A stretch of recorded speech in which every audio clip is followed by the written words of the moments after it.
Last year, more than 70 people died while crossing the street in Nevada. Don't become part of the procession.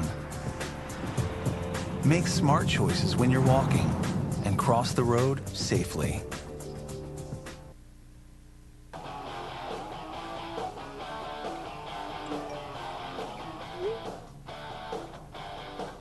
Are you studying tonight? We can meet up and study together. Just text me after. Okay.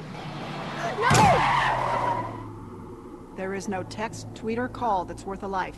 One pedestrian death is one too many. Look up. And look out for each other.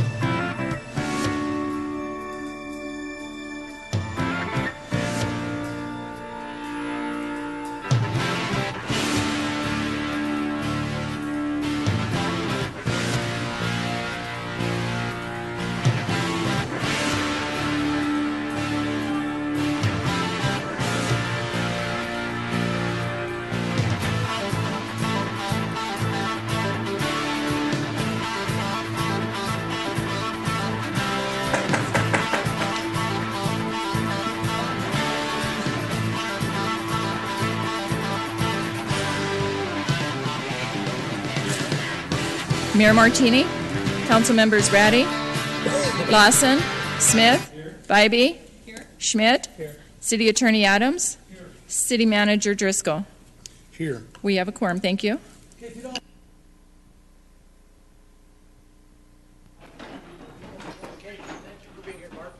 Thank you. Like to be. Would you bow with me just to offer a prayer? And so, our Heavenly Father, we do come to you and ask you to bless today. We are so thankful that we could gather together and do Sparks City business. We pray you'd be involved in the business. Lord, bless all of our school children and our teachers as they go back to school today. Just pray that it would be a great school year, and we ask for your safety to envelop them. We thank you too, Lord, for all of our military, and ask that you would be with every military personnel as well. Lord, we ask that you might touch Mayor Gino's back and give him the healing that he so needs today. Would you indeed give each member the wisdom that they need for all of the things on the docket this day? And we thank and praise you. In Jesus' name, amen. Amen. I feel better already, Barb. Thank you. Okay, if you'd all remain standing for the Pledge of Allegiance, Mr. Schmidt, would you lead us? Yes, Mayor. Please join me. I pledge allegiance to the flag of the United States of America and to the republic for which it stands, one nation, under God, indivisible, with liberty and justice for all. Thank you, Pastor. Good to see you. Okay, next is public comment. I do have some public comment cards. If you want to speak under number 4, public comment, please fill out one of these speaker cards and we'll get you on for 3 minutes. I have Garth Elliott. I'm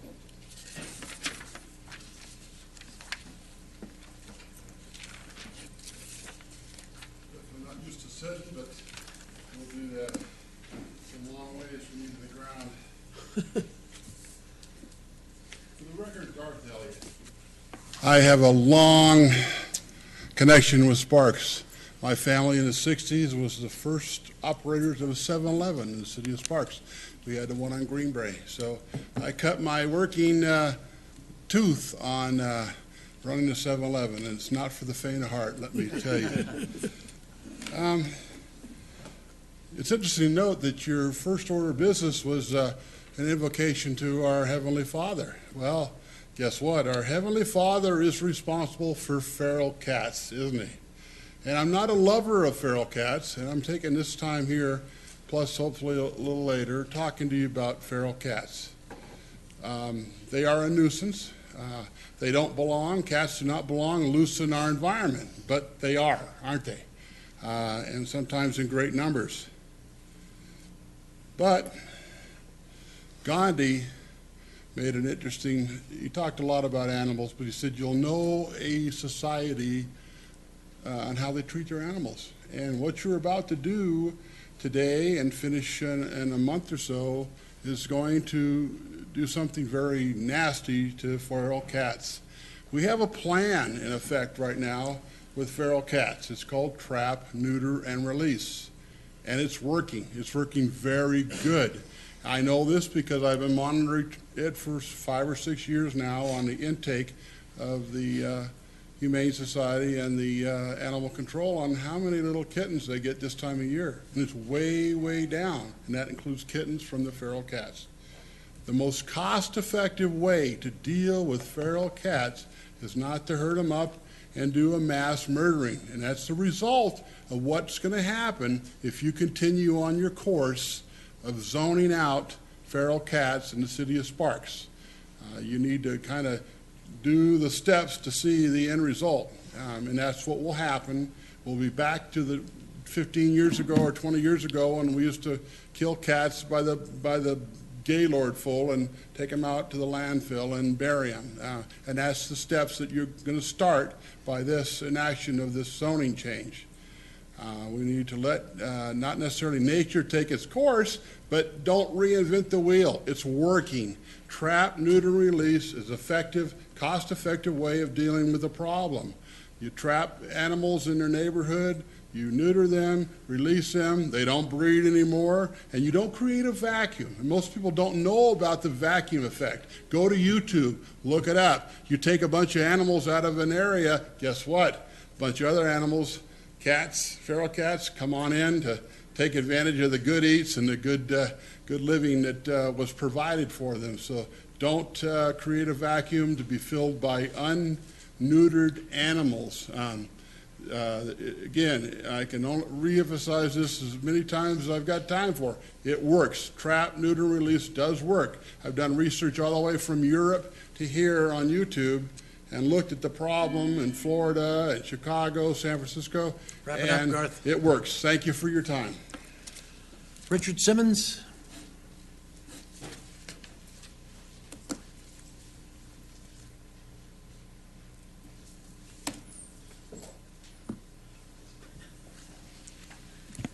Good morning, Mayor Martini and council members. For the record, my name is Dr. Richard Simmons. I'm a licensed veterinarian in the state of Nevada. And most of you know me, and I'm speaking for myself today, not for any of the organizations with which I'm associated. Unfortunately, I have another commitment that's going to preclude me from being here when you hear agenda items 9.2 and 9.4. So I'd like to make some very brief comments, and I've submitted written documentation that backs up what I'm saying. On 9.2, since I've been here before to advocate against the changes in the Washoe County Code, I thought it only fair to come here and say I essentially support 9.2. And so that's all I'm going to say about that. I think the insurance requirements are a little high, but overall I support it. Agenda item 9.4, I'm here to support the proposed change in the planning, Sparks Planning document sections 20.03.005 to prohibit feral cat colonies. One of my objections, besides those you will hear and have heard relative to the damage that feral cats do and the public health issues, is the fact that Washoe County Code paragraph 55.390 requires individual citizens in the county who wish to keep more than 7 cats at home to object. There's a process by which neighbors are informed of an application for a cattery permit. And if they object, that objection is brought to the Washoe County Animal Control Board for a hearing and a determination. If the determination is negative or even positive, the affronted party can go to the district court to appeal it. So there's a mechanism for people to object. There are absolutely no mechanisms applying to feral cat colonies that allow the people impacted by the feral cat colony to object and to resolve that.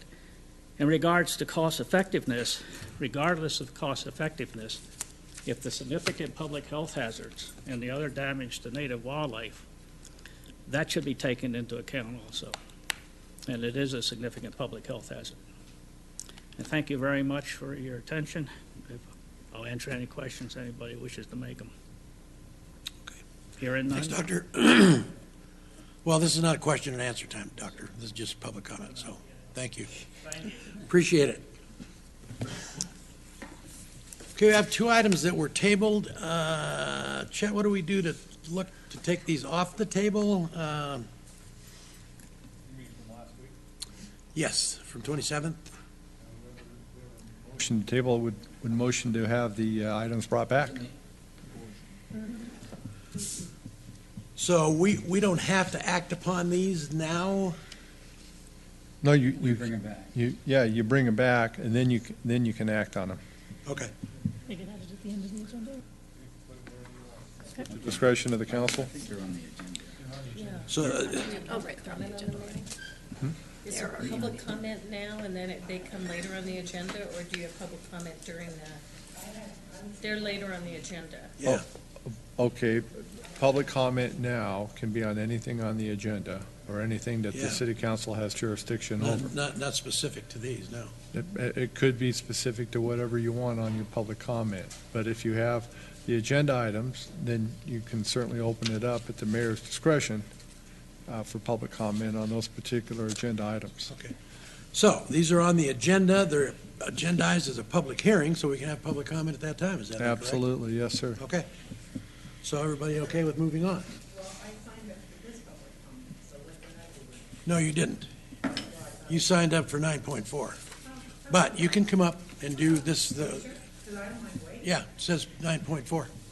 That was my mistake. So if you want to comment now too, you may do that, and then I'll put you down here as doing it under number 4 also. It wasn't Teresa's, it was my fault. I didn't understand the question.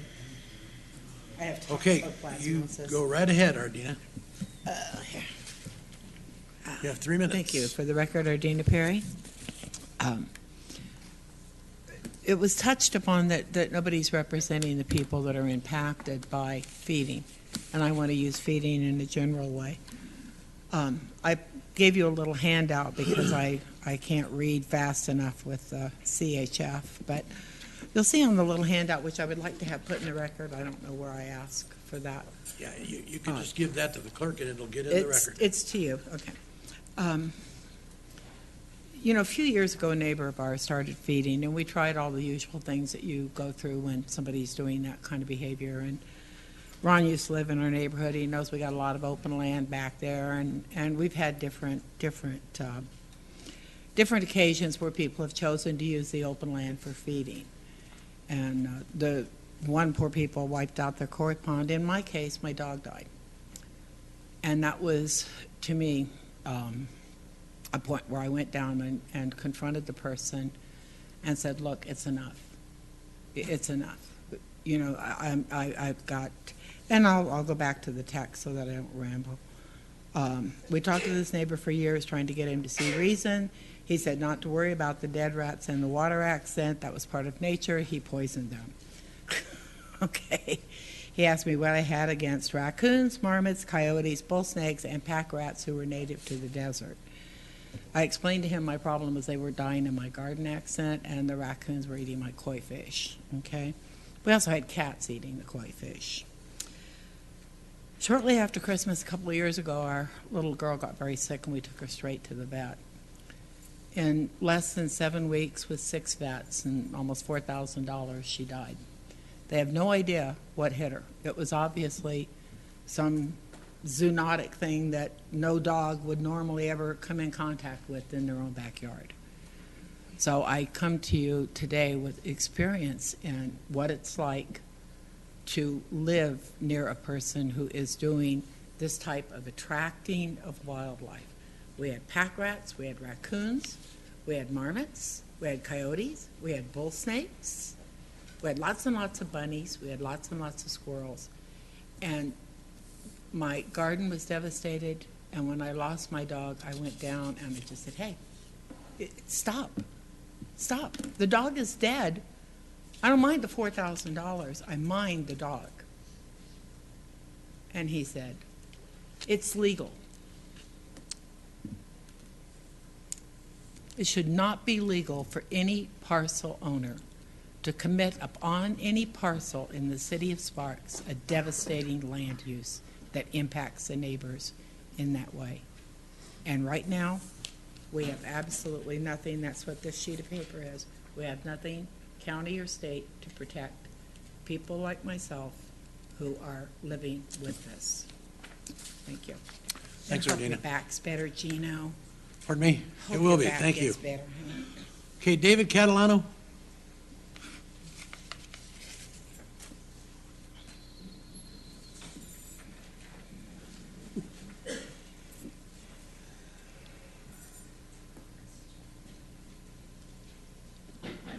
You have 3 minutes, David. All righty. For the record, my name is David Catalano with the Nevada Department of Wildlife. I'm a state supervising wildlife biologist. We'd like to thank for the opportunity to submit public comment to the Sparks City Council today. The Nevada Department of Wildlife is very concerned about the effects of feral cats on native wildlife communities, both from predation as well as from disease transmission. With over 90 million cats throughout the country, they are killing and consuming roughly 22 billion birds and mammals annually. The Department of Wildlife is just concerned with what's going on, throughout the entire state. So, that's it. Okay. Short and sweet. Thank you, sir. Anyone else under public comment? Okay. Andrea Murray.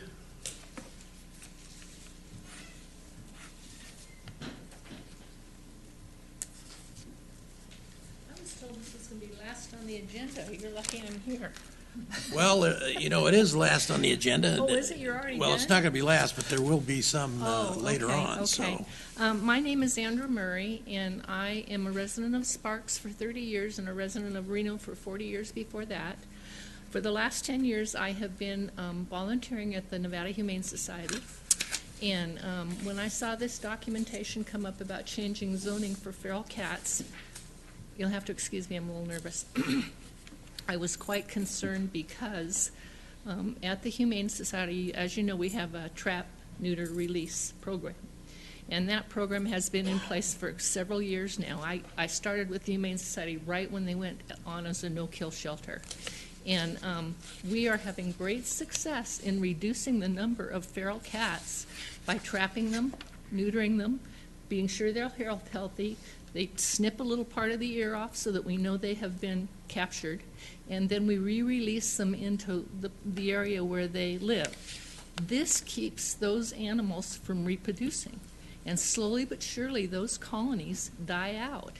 And if you stop this practice, first of all, if you stop us from doing the trap and release, we will lose over $1.5 million in funding as a no-kill shelter. So that is a real concern to us. The second thing is, if you won't let us continue this program by saying that it's against the law to feed these cats and take care of them, those animals are still going to reproduce, and you're going to wind up with more feral cats than you did before you passed this law, making people that were concerned about animals criminals. And I know that there's been a lot of literature published on this already. And the one thing that I just want to comment on was since 2005, we took in 6,800 cats. In 2005, we took in 68 cats, 6,800. In 2014, we took in 3,900. So the program is working. And I ask that you please consider not changing this law so that we can continue what we're doing and be successful at it and be very humane. Thank you very much. Thank you. Joel, now it says here you want to speak on 9.2 and 9.4 that you're against. Do you want to speak now, or do you want to speak on 9? It says 9.2, which is not about feral cats. Okay, well, I want to speak about feral cats. Okay, go ahead. My name is Joel Blakesley. I'm with the Coalition for Nevada's Wildlife. It's a group of sportsmen's organizations, and we have a problem with the feral cat colonies and their effects on the native wildlife that inhabit Sparks and the other areas, especially along the river. You've got ducks that try and raise nests down there, geese that try and raise nests down there. You've got any number of small animals, songbirds. I'm sure you've heard about the American Bird Conservancy efforts and the Audubon Society and the effects that these animals have on the native wildlife. You've got the disease issue. Toxoplasmosis is a waterborne disease that feral cats introduce into the waterways, and that kills native animals like mink and muskrats and native small mammals. You've got a big disease potential. You've got 70-some thousand bats under the bridge down there on McCarran on the river. I've heard that there has been rabies in those detected recently. You've got the potential to spread that throughout the country. I know they get vaccinated, but I understand rabies vaccines don't last forever. Maybe they do, maybe they don't. But anyway, we would like to see you ban the feral cat colonies in the city of Sparks. Thank you. Thank you, Joel. Okay, anyone else? Okay, moving on to approval of the agenda. Anybody want to take anything out of order? If not, looking for a motion. Yes. We need to do formal action to take the two items off the table and put them on the agenda. Okay. Thank you.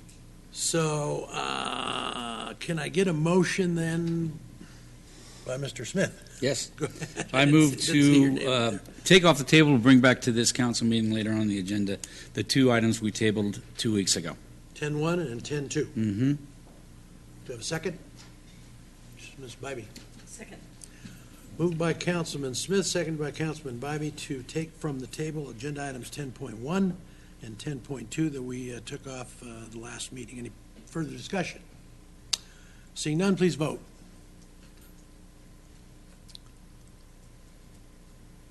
Ron Schmidt. He's gone. Okay. Please display. Passes unanimously with one not voting. Okay. Now, approval of the agenda. Anyone want to take anything out of order? Okay, looking for a motion. Ms. Bybee.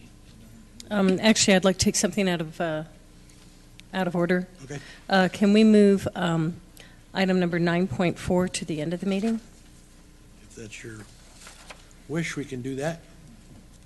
So that would make it after 11.1. Anybody have a problem with that? Just let's move 9.2 back since they're semi-compatible.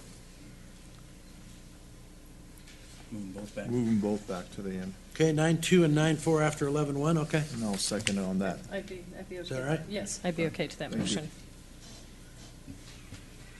Okay, anyone else? So I was going to actually have you just beat me to the buzzer.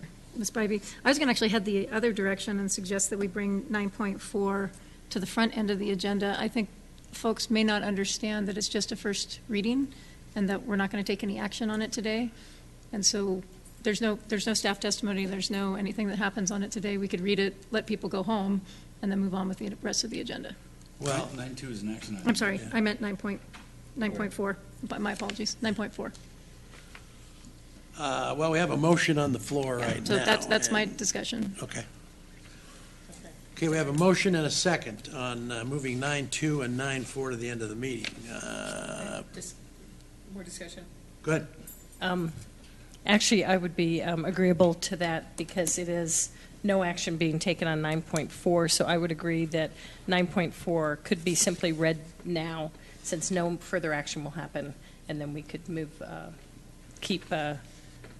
Ron, Ed, do you still want 9.2 at the end? Yes, that would Okay. be fine. Or we leave it there, it doesn't matter. Let's just get 9.4 out of the way, because we're not taking any action today. Yeah. So nothing's going to happen Okay. until, I think people will feel more comfortable Yeah. that So they'll be we'll able to put leave. 9.4 right after consent items. Okay, there we go. okay, that sounds And we'll put 9.2 at the end. And I'll amend, Just leave it where it's at, all right. and I'll amend my. So we have a motion by Ms. Bybee, seconded by Mr. Lawson to Yes. put 9.4 after the consent items and put 9.2 and leave 9.2 alone. correct. There you go. Okay. Correct. Everyone understand the motion? Please vote. If you understand it, good. Passes unanimously. Number 6, approval of the minutes from the council meeting of July 27, 2015. Any omissions or corrections or deletions? Mr. Smith? Move to approve. Mr. Lawson? Second. Moved by Councilman Smith, seconded by Councilman Lawson to approve the minutes of July 27th. Any further discussion? Seeing none, please vote.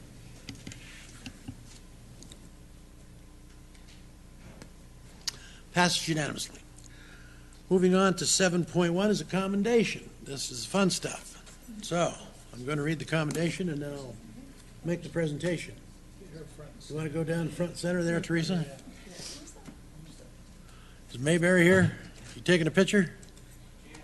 Would you please? Okay. You ready for this, Ms. Gardner? I'm ready. Okay. Whereas the International Institute of Municipal Clerks, IIMC, has been providing educational programs, professional development, and certifications since 1947. It's taken you that long? No, I'm just kidding, just kidding. And whereas IIMC has a membership of more than 9,300, with members in all 50 states, 10 Canadian provinces, and 9 other countries. And whereas IIMC only grants the Certified Municipal Clerk, CMC, designation to those who complete demanding education requirements and who have a record of significant contribution to their local government, their community, and their state. And whereas Teresa Gardner, City Clerk of the City of Sparks, has earned the CMC designation.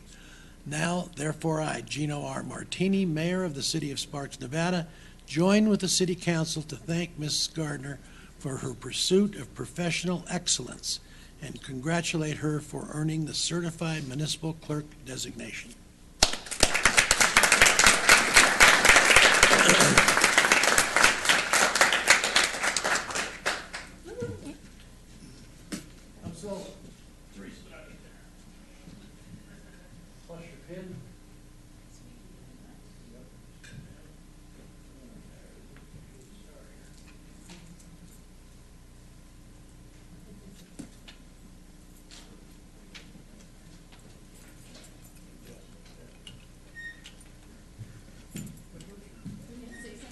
I bet you're going to say something.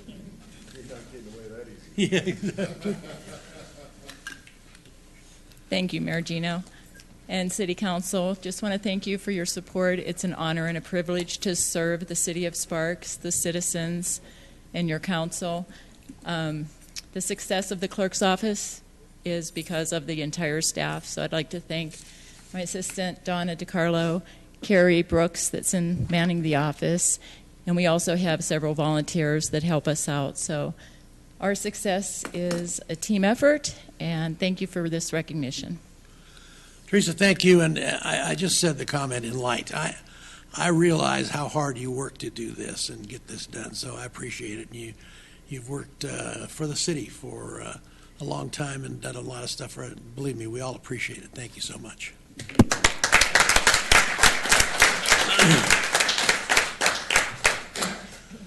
Okay, consent items 8.1 through 8.8. Anyone want to pull one?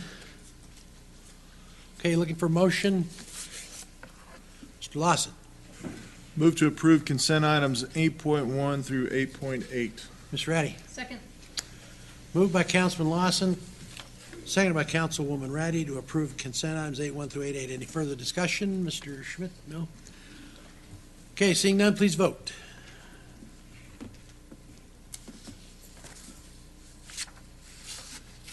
Please display. Passes unanimously. Okay, we're going to do 9.4, I think. Okay, let me say something before we do 9.4. This is not an action item today, okay? We're not taking action today. Normally, we don't do public comment on these things the day of a first reading, but we allow it if somebody wants to do it. So we're giving that discretion. Please don't take advantage of it by speaking for a long, long time. If we've heard something that you've already said, and there's no use saying it again, okay? So if you want to speak on this, fill out a card. I have 3 or 4 to speak right now.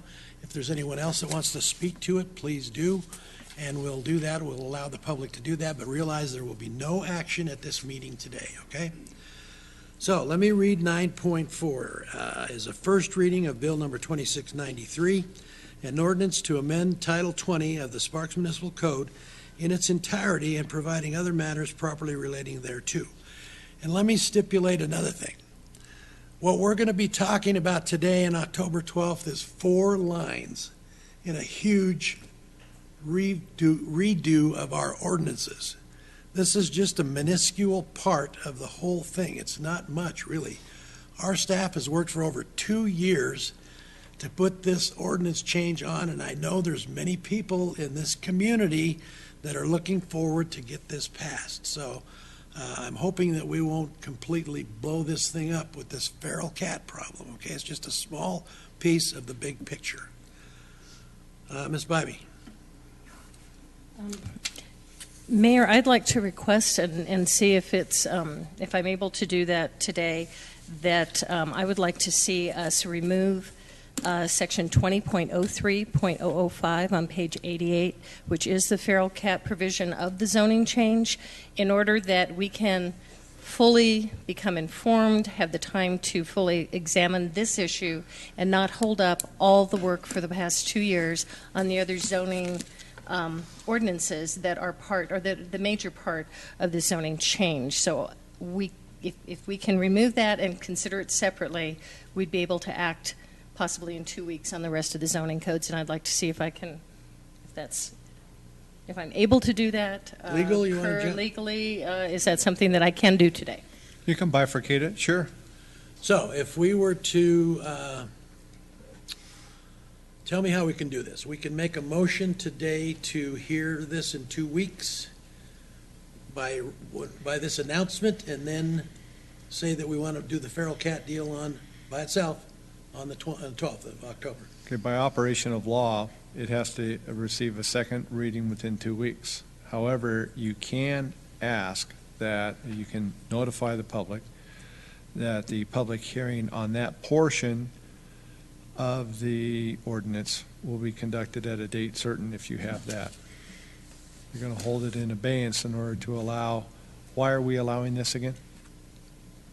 So we can get the major part of the ordinance done and in place, and then address the feral cat problem later, which is just a small portion of a huge change.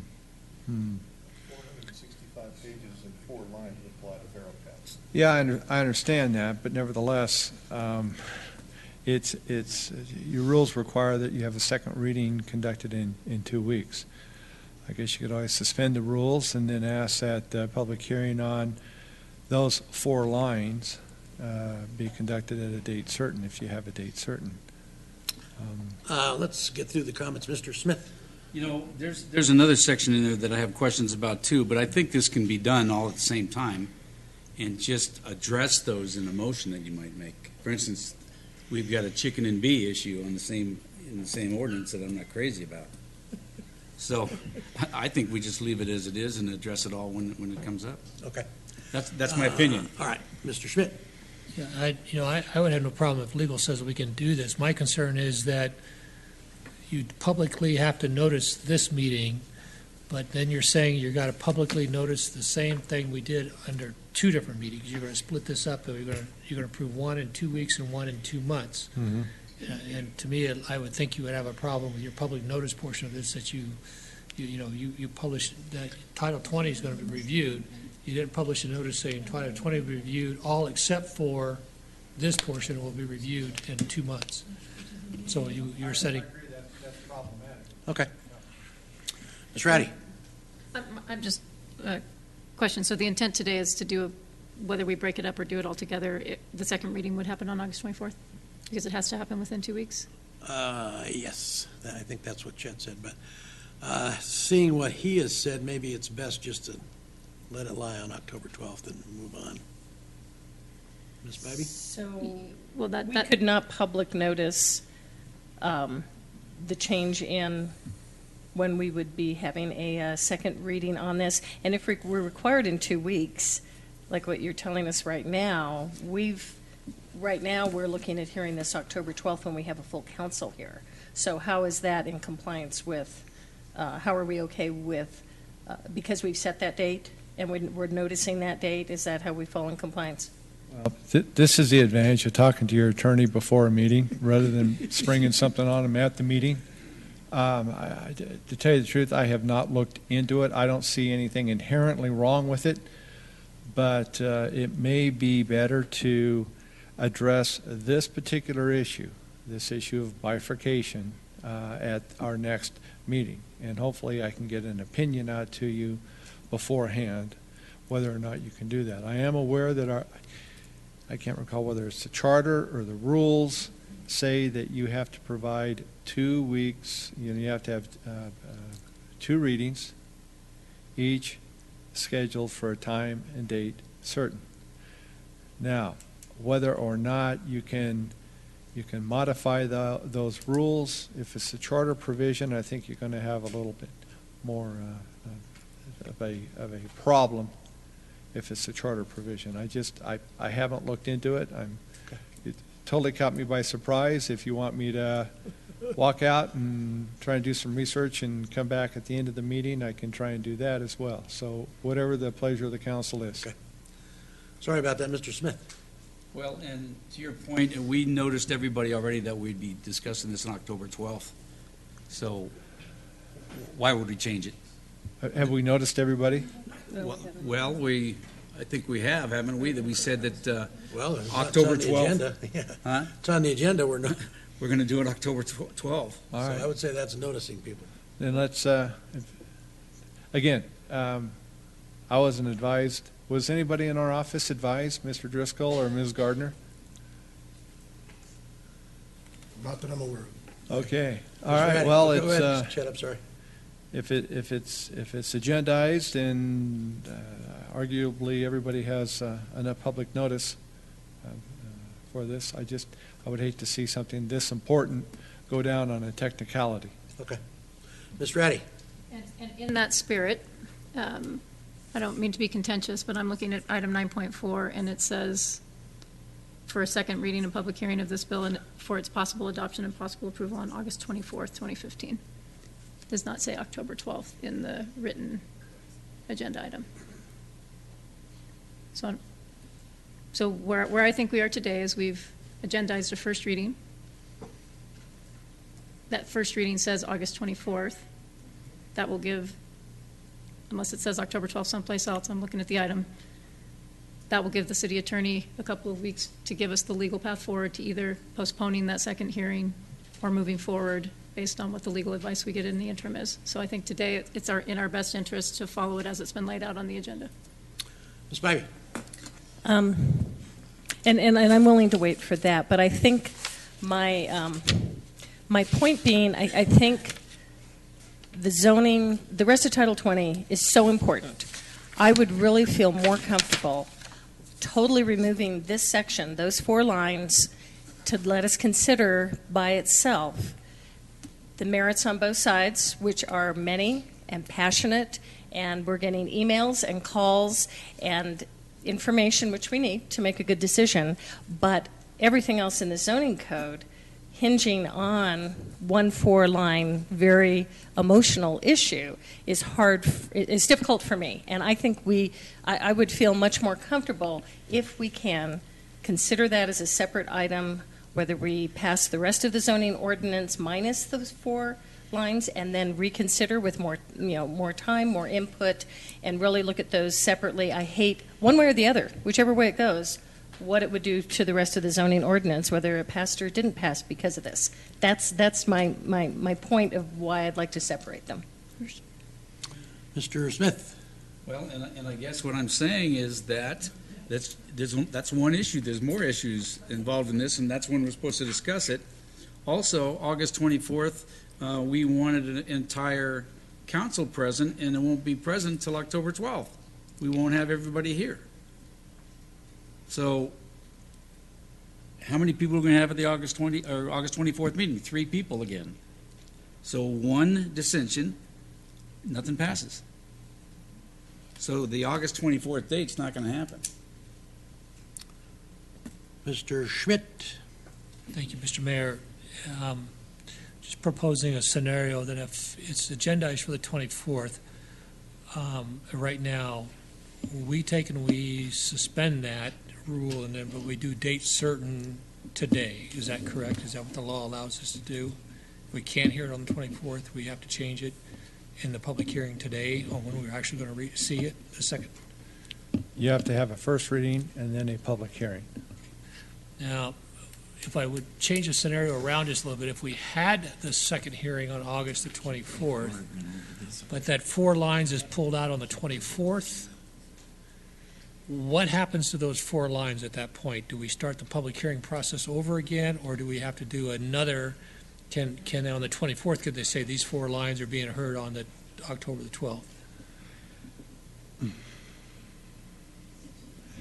Arguably, or at least one argument would be that it would be held in abeyance until the October hearing. Maybe another way of doing this, again, just thinking out loud here, is to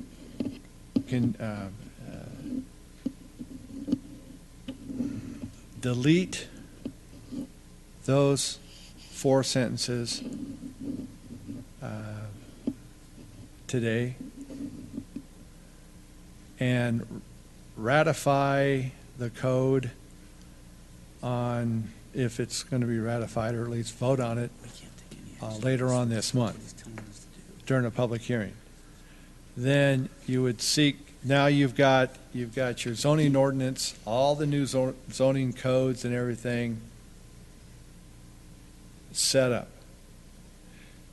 Then you would come back with an amendment, which we have now,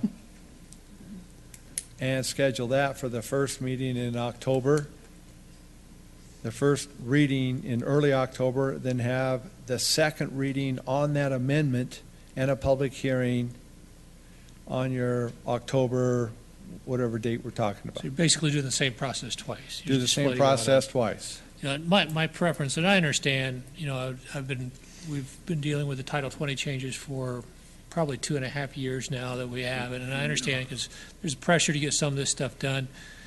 My preference would be to see the package as a whole.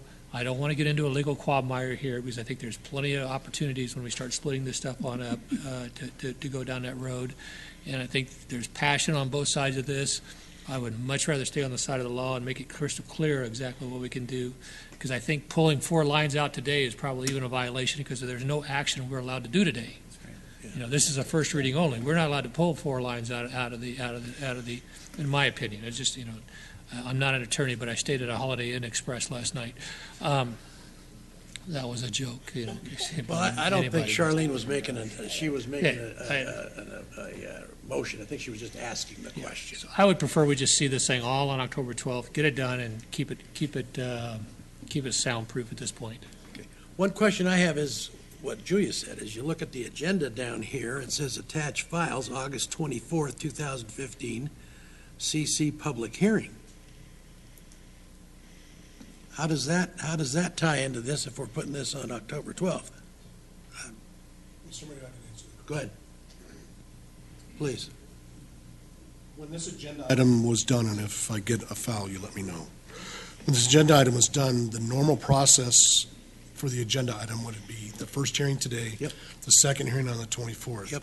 After that was in play and the staff report was done, it was brought to our attention that one or more members were not going to be here, and it was requested that we have this hearing because of, particularly the feral cat issue, that we have that when all 5 of the members could be sitting at the dais. We discussed it with members looking for dates, and the first date that was available after today, where all members could be physically present, was October 12th. So our suggestion was going to be, based on this being the first reading, that before you announce the second, that we would suggest that the second not happen until the 12th because of the council's desire to have a full council present. Okay. And so that's how what you have on the agenda item is one date, and we were going to get to a separate date. Okay, I understand all that part, not a problem. All I want to know is, from you folks, attorney or city manager or whomever, it says on the agenda August 24th. If we vote today to do it on October 12th, are we in compliance with the law? That's all I want to know. And that's why I said I needed some time to look at that and consider that and ruminate over it, because huh? It's not just there. It's. So do we Yeah, put I'll this tell you on what, you hold? want to take a 20-minute recess and I'll come back? Can I just, Go ahead. can I just, if you're going to do that, I just want to throw one more option on the table about whether this might be legal and another path forward. All right. Could we continue the first hearing until September 28th, which would be the first reading, would be on September 28th, and then the second reading would be on October 12th when we know that we're all here. Which Yeah, would that's what then- I was saying. Can we continue the first reading to another date? as in- Yes, you can. You Okay. can do that. So that might be the clean way to get us there more efficiently. Yes, it would. If everybody really wants to hear it when we're all here on October 12th. Yeah, that's probably true. Go I, ahead, Neil. What do you have to say? Shoot. You're Actually, taken aback. I am taken aback. The comments I was going to make have been rendered moot if you're going to reconsider or reconduct the first reading on September 28th, so that we can have the public hearing on the 12th of October. My comments are moot. Do you mean September 28th? I mean, September 28th would be the first reading, so that we have the second reading when all council members are present on October 12th. Okay. Continuing it because we already started it. Right. Is that legal, Chet? We okay there? yes. Because we'll do a first hearing with 2 weeks' notice and then followed by a second hearing. Okay. All right. All So right, can is I there get a on the motion to table? that effect? Who Is wants there- to make it? Is there still a motion on the, there was never a motion. I'll make that No, motion. I don't believe there was a motion. So I'm going to. Well, do you want to take public comment? Yeah, I'm sorry, I forgot about that. Let's do the public comment people in here. Garth Elliott. So we're still doing public comment, even though it's first reading, Well, we'll give him a break. because you decided you opened it. Normally, Normally we don't do it, but when we have people here that want to talk, what's the difference? You must have seen me wiggling around in my chair as a student of the Nevada Open Meeting Law. Somebody has to live by it day to day, unfortunately. Yeah, you have to take public comment. 9-4 real quick. I won't be repetitious. This is going to give you an opportunity to do, as I do, some research. We heard 20 million critters killed in the United States. Well, that's a low figure. I heard 60 million. They're not coming from my yard, and I'd like to see the guy that's counting all 60 or 20 million, because that's bogusware. That's bad science. Please take the interim time that you got to do, it won't take you very long, a couple hours to look at this. Title 20 is 245 pages. I know I printed it out this morning, unfortunately, so please let's not hold up that great body of work for 4 lines, and I again, take the time in the interim to do a little research and see the truth behind feral cats. Thank you.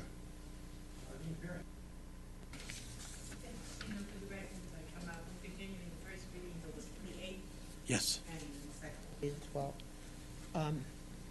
And thank you for all of your input on that. I'm not a fan of bifurcated bills, and I can tell you can look at Washoe County and see what happened on 55-800. Language never matches. It's not a plan. Very quickly, this is the city of Sparks. I am outraged. We are the city of Sparks. This is a land use issue.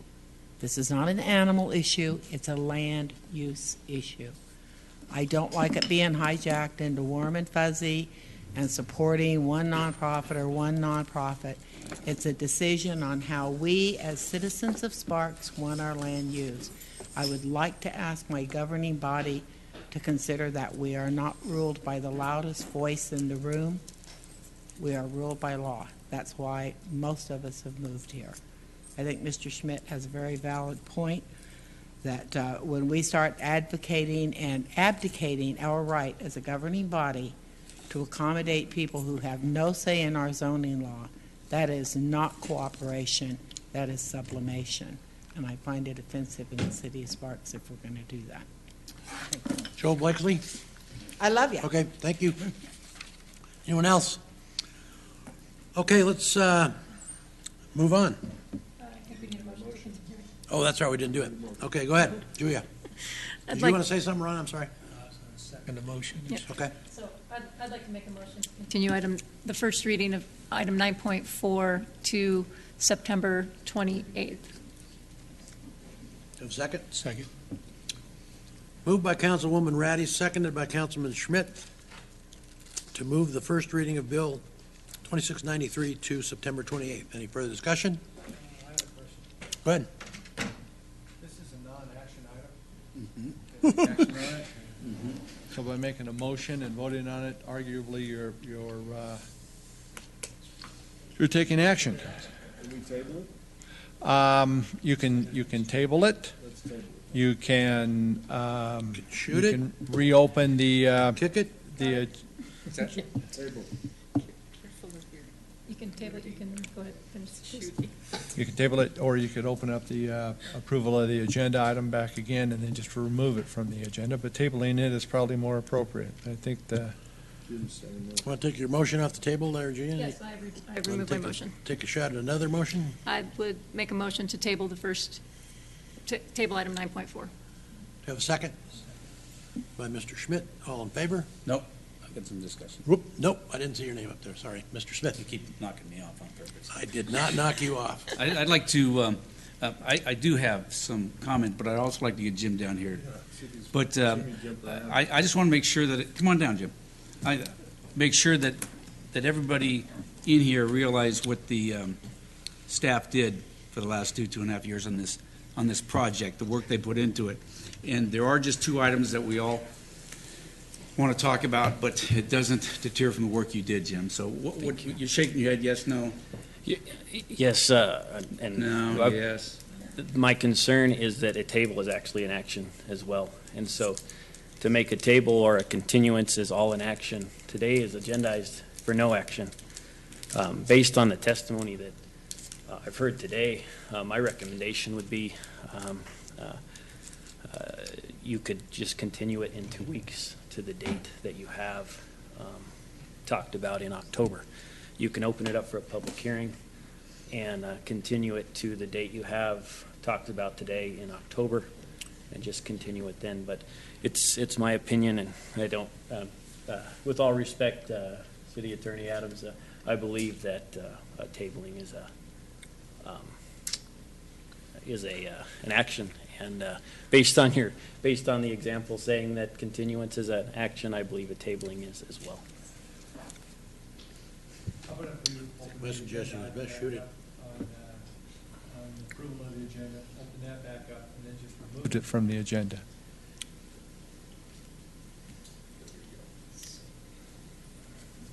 I believe you probably removed it from the agenda for today. Yeah. Not to be argumentative, but I would, for the record, Neil Cruz, Deputy City Manager, would argue that the first reading's already taken place. The mayor read it into the record.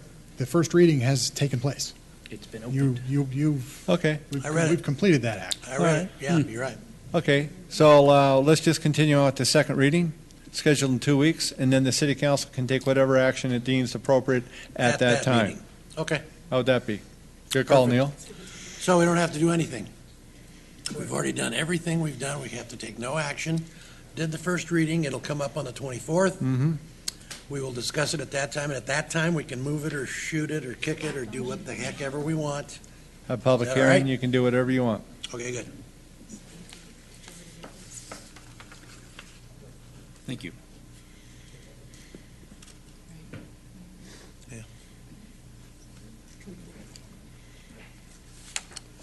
Yeah, the part I left out was when I read the first reading, it will take place the Oh, so we didn't do the first reading. Say again? The second reading will take place at the meeting on Monday, August 24th at 2 p.m. Everybody got that? No, that's what we will October. discuss. That's what we will discuss on the 24th, and we can make that decision then. Ms. Bybee? Are we done, Mr. Adams? I hope Thank you so. so much. Go ahead, Ron.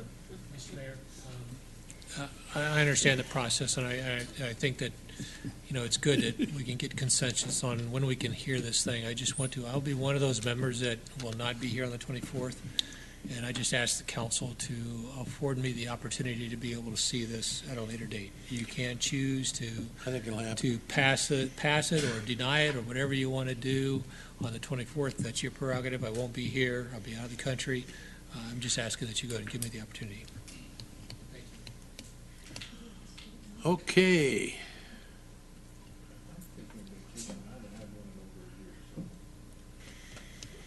All right, let's get on to some general business. Consideration and possible approval of $440,000 for contract laborers for parks and street maintenance, hometown Christmas, community service crew, sheriff's work crew, and park rentals during fiscal year 16. So I want to be sure everybody knows this is not a first reading. We're going to take some action on this, are we not, Ron? One way or another, we're taking action. Thank you. Good afternoon, Gino. Council, Ron Corman, Public Works Division Manager, for the record. What's before you today is a request to encumber $440,000 to be used for contract labor in the Public Works Maintenance Division, primarily in the street maintenance and park maintenance sections. And just a little bit of background for you. Last year was the first year that we fully had funded $440,000 for contract labor, and I just wanted to give you some quick numbers. In the Parks Division, 19,793 hours of labor were provided at a cost of $328,000. This primarily encompassed trash pickup, restroom cleaning, mowing, weed spraying, irrigation maintenance, and of course the hometown Christmas setup and tear down. Those dollars also helped fund 4,332 hours of sheriff's crew time at a cost of $11,500, and there was 7,274 hours of street maintenance time at a cost of $117,131, primarily used for crack sealing and patching. So we would ask that you please allow us to encumber $440,000 this year to continue on with those activities. Questions, Mr. Schmidt? I don't have any problems with the $440,000. We've done that same amount for the last several years, and it's a good stretch of dollars because it's part-time work. We're not paying all the benefits and everything for it. But this is the first year we put in specialty vets into specifically we're putting in hometown Christmas. Have we been using these folks for that before? We just haven't covered it under this agreement, or is that a new thing we're doing this year? It's been covered in the past.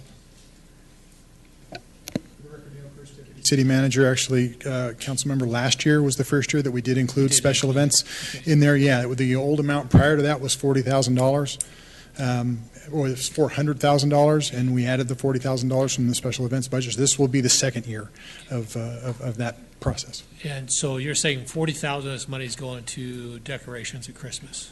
Actually, a multitude of special events, not all just Christmas. Can as tours of marketing, I'm going to request it on for the committee, but to the thing, the council, because, again, this gets back to trying to control our costs for special events. We've been taking on this thing for the last 10 years and trying to get all these numbers into one section so we know how much special events are costing us.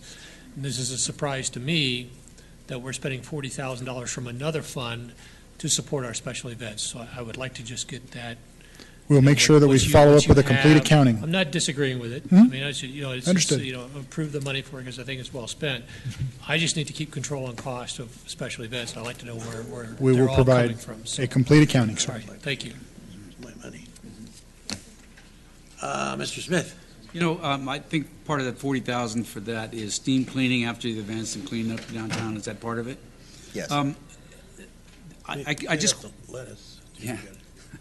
I just question one thing, that we do this earlier next year to take care of all the weeds and the tree trimming, because that's the complaints we get, if we can do that earlier in the year. We continuously do it all year long. Okay. Yes. Let's kill it.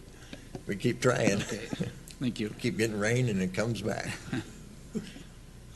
Anyone else? Okay, looking for motion. Ms. Bybee. I move to approve the use of contract laborers in the amount of $440,000 during fiscal year 15-16.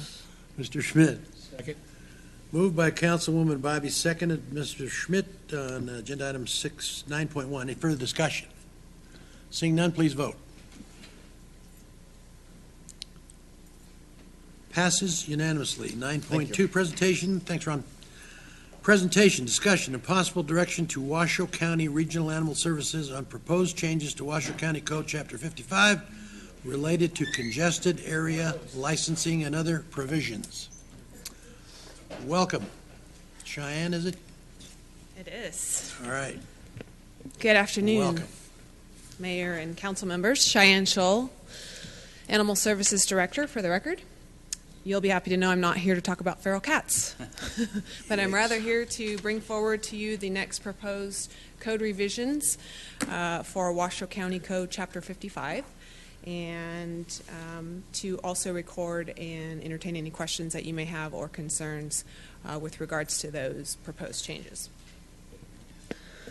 So the first section of the code that we propose to bring to our Board of County Commissioners sometime in late September as a tentative time frame is determining the area of animal congested areas within Washoe County Code, and it is Chapter 55.230.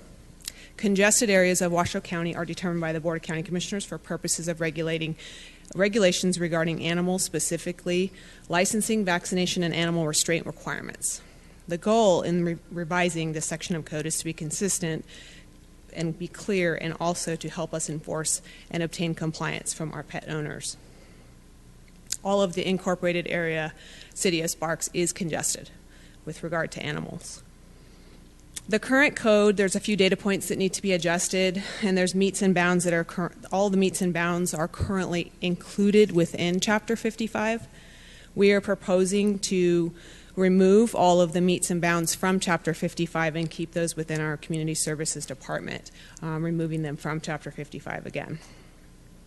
We would like to match the current and future changes to animal congested areas, and we specifically focused on language cleanups and clarifications to definitions within this code. So, for example, domestic animals, referencing dogs, cats, or other animals for personal enjoyment, excluding exotics, farm, and agricultural animals.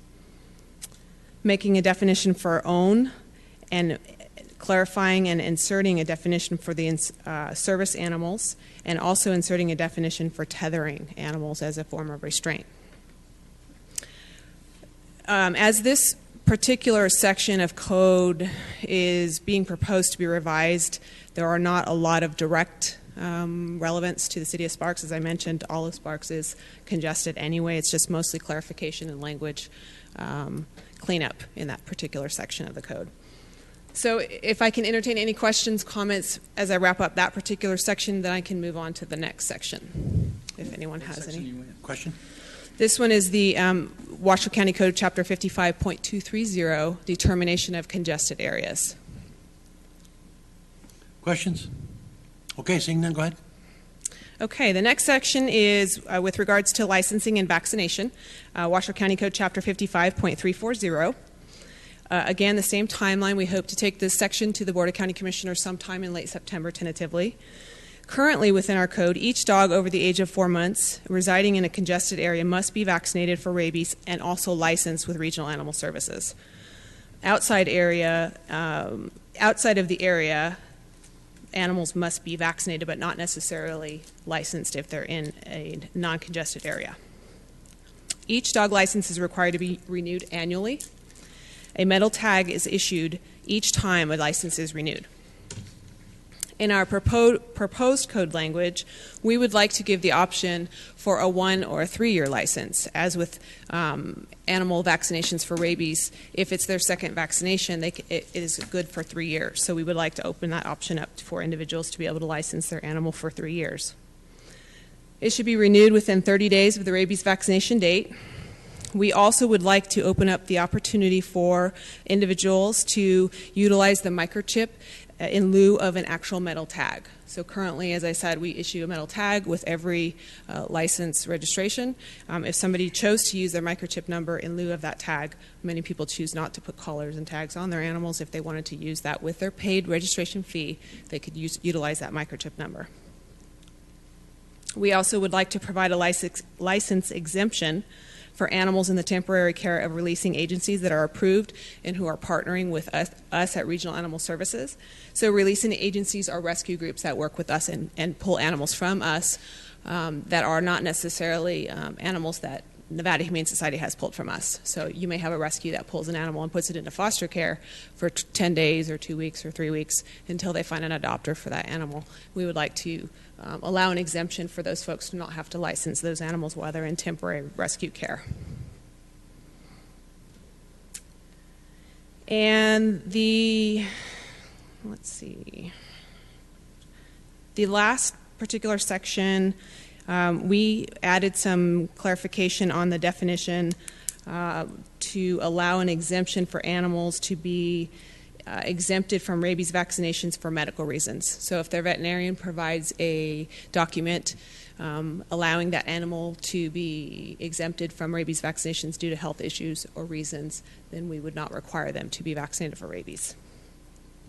There are some additional sections that you may have seen in your red line working draft that essentially are just language cleanups and also just some of the language that we decided to change since this hasn't been revised since 2005. For example, when we refer to euthanasia in the current code, it says destroy, and we would like to change that to euthanize to be a little bit more humane. And then another section that I wanted to bring to your attention is when when redeeming an unvaccinated animal back to its owner, if that animal is not currently vaccinated for rabies, we would like to offer that pet owner a temporary license with the ability to bring back proof that they have vaccinated their animal for rabies within 14 days and then obtain their permanent license. And with that, that concludes the overview of the proposed changes that we would like to take forward to the Board of County Commissioners next. If there are any questions, comments, I would be happy to answer.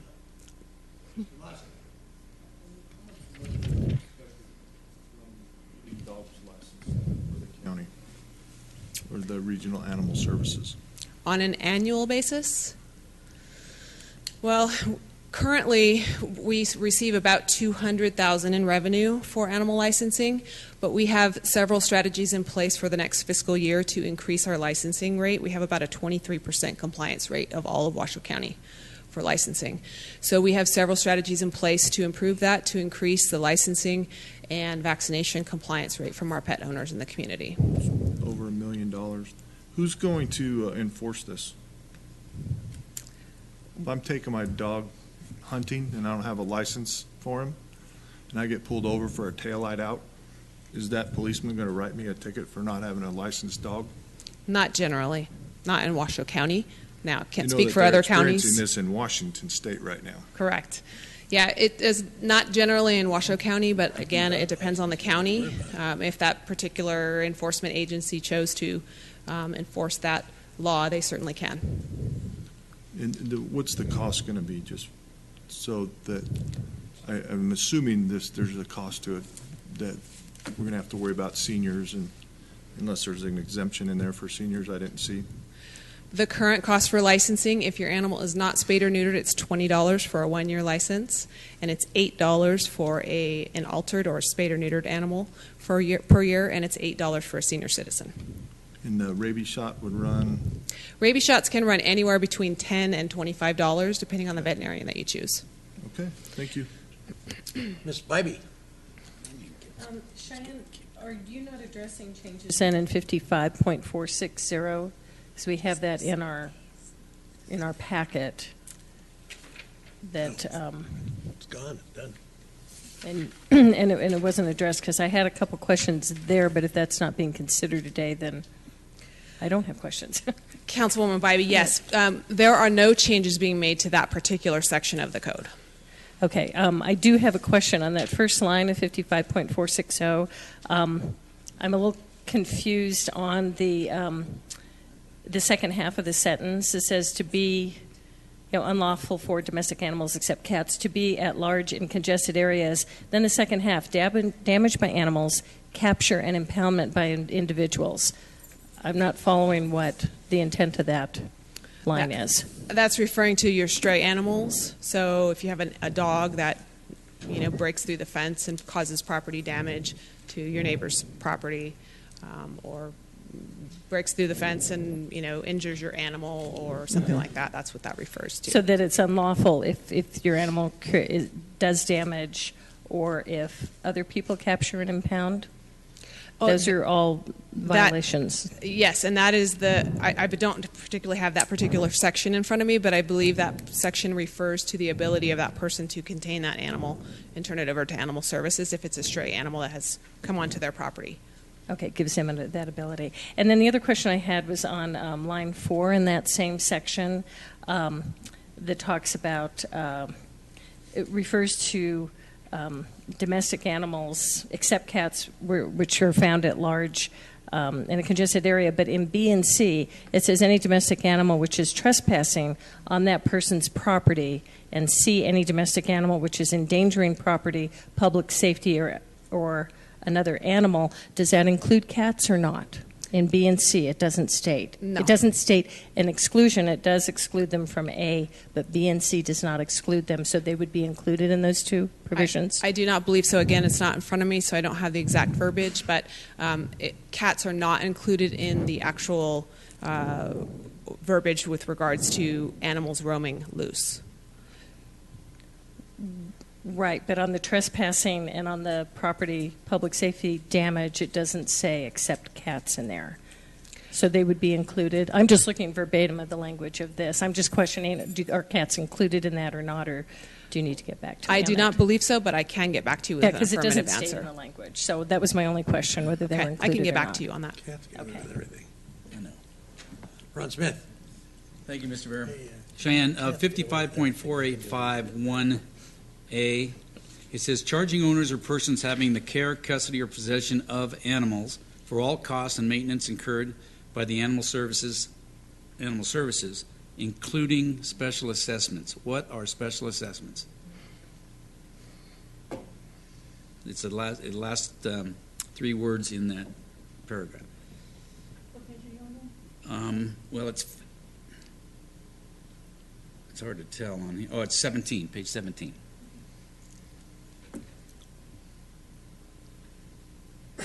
Did you find it, Shane? I am going to venture to guess that this particular reference, special assessments, is going to be for permits, kennel permits, things of that nature. Then I would suggest you change that so they're clear on what that is, because special assessments could be anything. Yeah. I will make a note of that, Councilman. Thank you. Yes, that's clear. Yeah, that makes sense. Anyone else? Okay, what else, Cheyenne? I believe that concludes everything I have for you today. I will bring forward the next section of revisions as they become available. We look forward to it. Thank you very much for your time. Oops, wait a minute, Ron Schmidt. Thank you, Mr. Mayor. I just want to reiterate my last 2 comments in the last 2 meetings we've had, that I think that there is a reason why we're in the feral cat mess. you're quite aware of why we're in the feral cat mess. Absolutely. And your comments to me last time is that you took it to the county commissioner, that the city of Sparks has concerns, and the response came back, we're not interested. And I think that sends a very clear message to the city of Sparks, not only in this issue, but in many other broad issues of how Washoe County is treating its fellow communities in the area. And then I think that your method of doing these and bringing them to this way, in which the council has no choice in the matter, we can say whatever we want to, but it's at the end of the program, not in the middle of the program, a lack of communication. I think you see here now what your actions as Washoe County has caused the city of Sparks, and I think it's too bad. I think it's a shame. I think there's a better way of doing business, and so I'm voting against it on a matter of principle, that a good format was not used to go ahead and include the city of Sparks, your partner. We pay for the services. We pay your salary. We pay for your benefits. And I think we need to change this formula of how we do things. Thank you. So we need action here, Steve. You want recommendations, what? Yes, sir. I just wanted to kind of follow up on Mr. Schmidt's comments. This time around is being dealt with totally different than we had in the other rounds, to where we're well a month way beyond the first discussion. It's going to be done publicly. It's intended with the red line for this body to get into the detail and make or suggest changes that then can be brought forward and go from there. And that was really listening to the council in the past. So this is really kind of time and place for, if you have questions, answers, suggested changes, this would be the time to provide them to Ms. Scholl, and then she would be able to modify the red line that she has where it's appropriate and drive it forward. So this was an intent to hear the council, get your comments long before it's fait accompli, if you will, in front of the commission. Okay, Ms. Ratty. I was going to go ahead and make a motion. So what I heard is the concern to be taken forward to the county commission is please taking a look at better defining special assessments so that the public knows what that could be. I didn't hear any other comments, so I'll make a motion that you please share that input with the county commission. Do you have a second?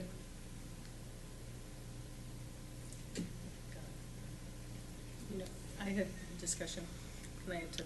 Well, you can have us make a second for discussion. Okay, dies for lack of a second. Discussion, Ms. Bybee. I would just like to add to that. I really want clarification on that one section on whether it includes cats or not, because it's not listed in our copy here. And considering we're looking at the whole cat issue, that section, I know I hate to bring it up again, but I just want to, I like it to be spelled out and clear, and it's not in the current language that we have in front of us. So I would just request that be added along to the other request by Councilman Smith. Mr. Adams. I had a question too. We had a public speaker mention something about a cattery permit. Are those still being issued? Yes, they are. And why isn't that applicable to your feral cat program? Cattery permits are for individuals who choose to own more than 7 cats, and those would be considered their pet cats. Pet cats, Yes. and your caretakers are not considered to be owners. Correct. So they don't own those 20 or 30 cats. Correct. And they don't have to get a cattery permit. Correct. Thank you. Ms. Ratty. So I'm going to try again. Because it was not intentional, my oversight of Councilwoman Bybee's concerns. So I will make a motion to accept the report and direct staff to go back to the county commission with 2 concepts. One, to make sure that there's clarity around the special assessments, and the second, to make sure that there's clarity around whether or not cats are included in the 2 items that Ms. Bybee pointed out. Do we have a second? Ms. Bybee. Second. Moved by Ms. Ratty, seconded by Ms. Bybee to bring back to the county commission the suggested amendments, that you understand those. I do. Okay. Please vote.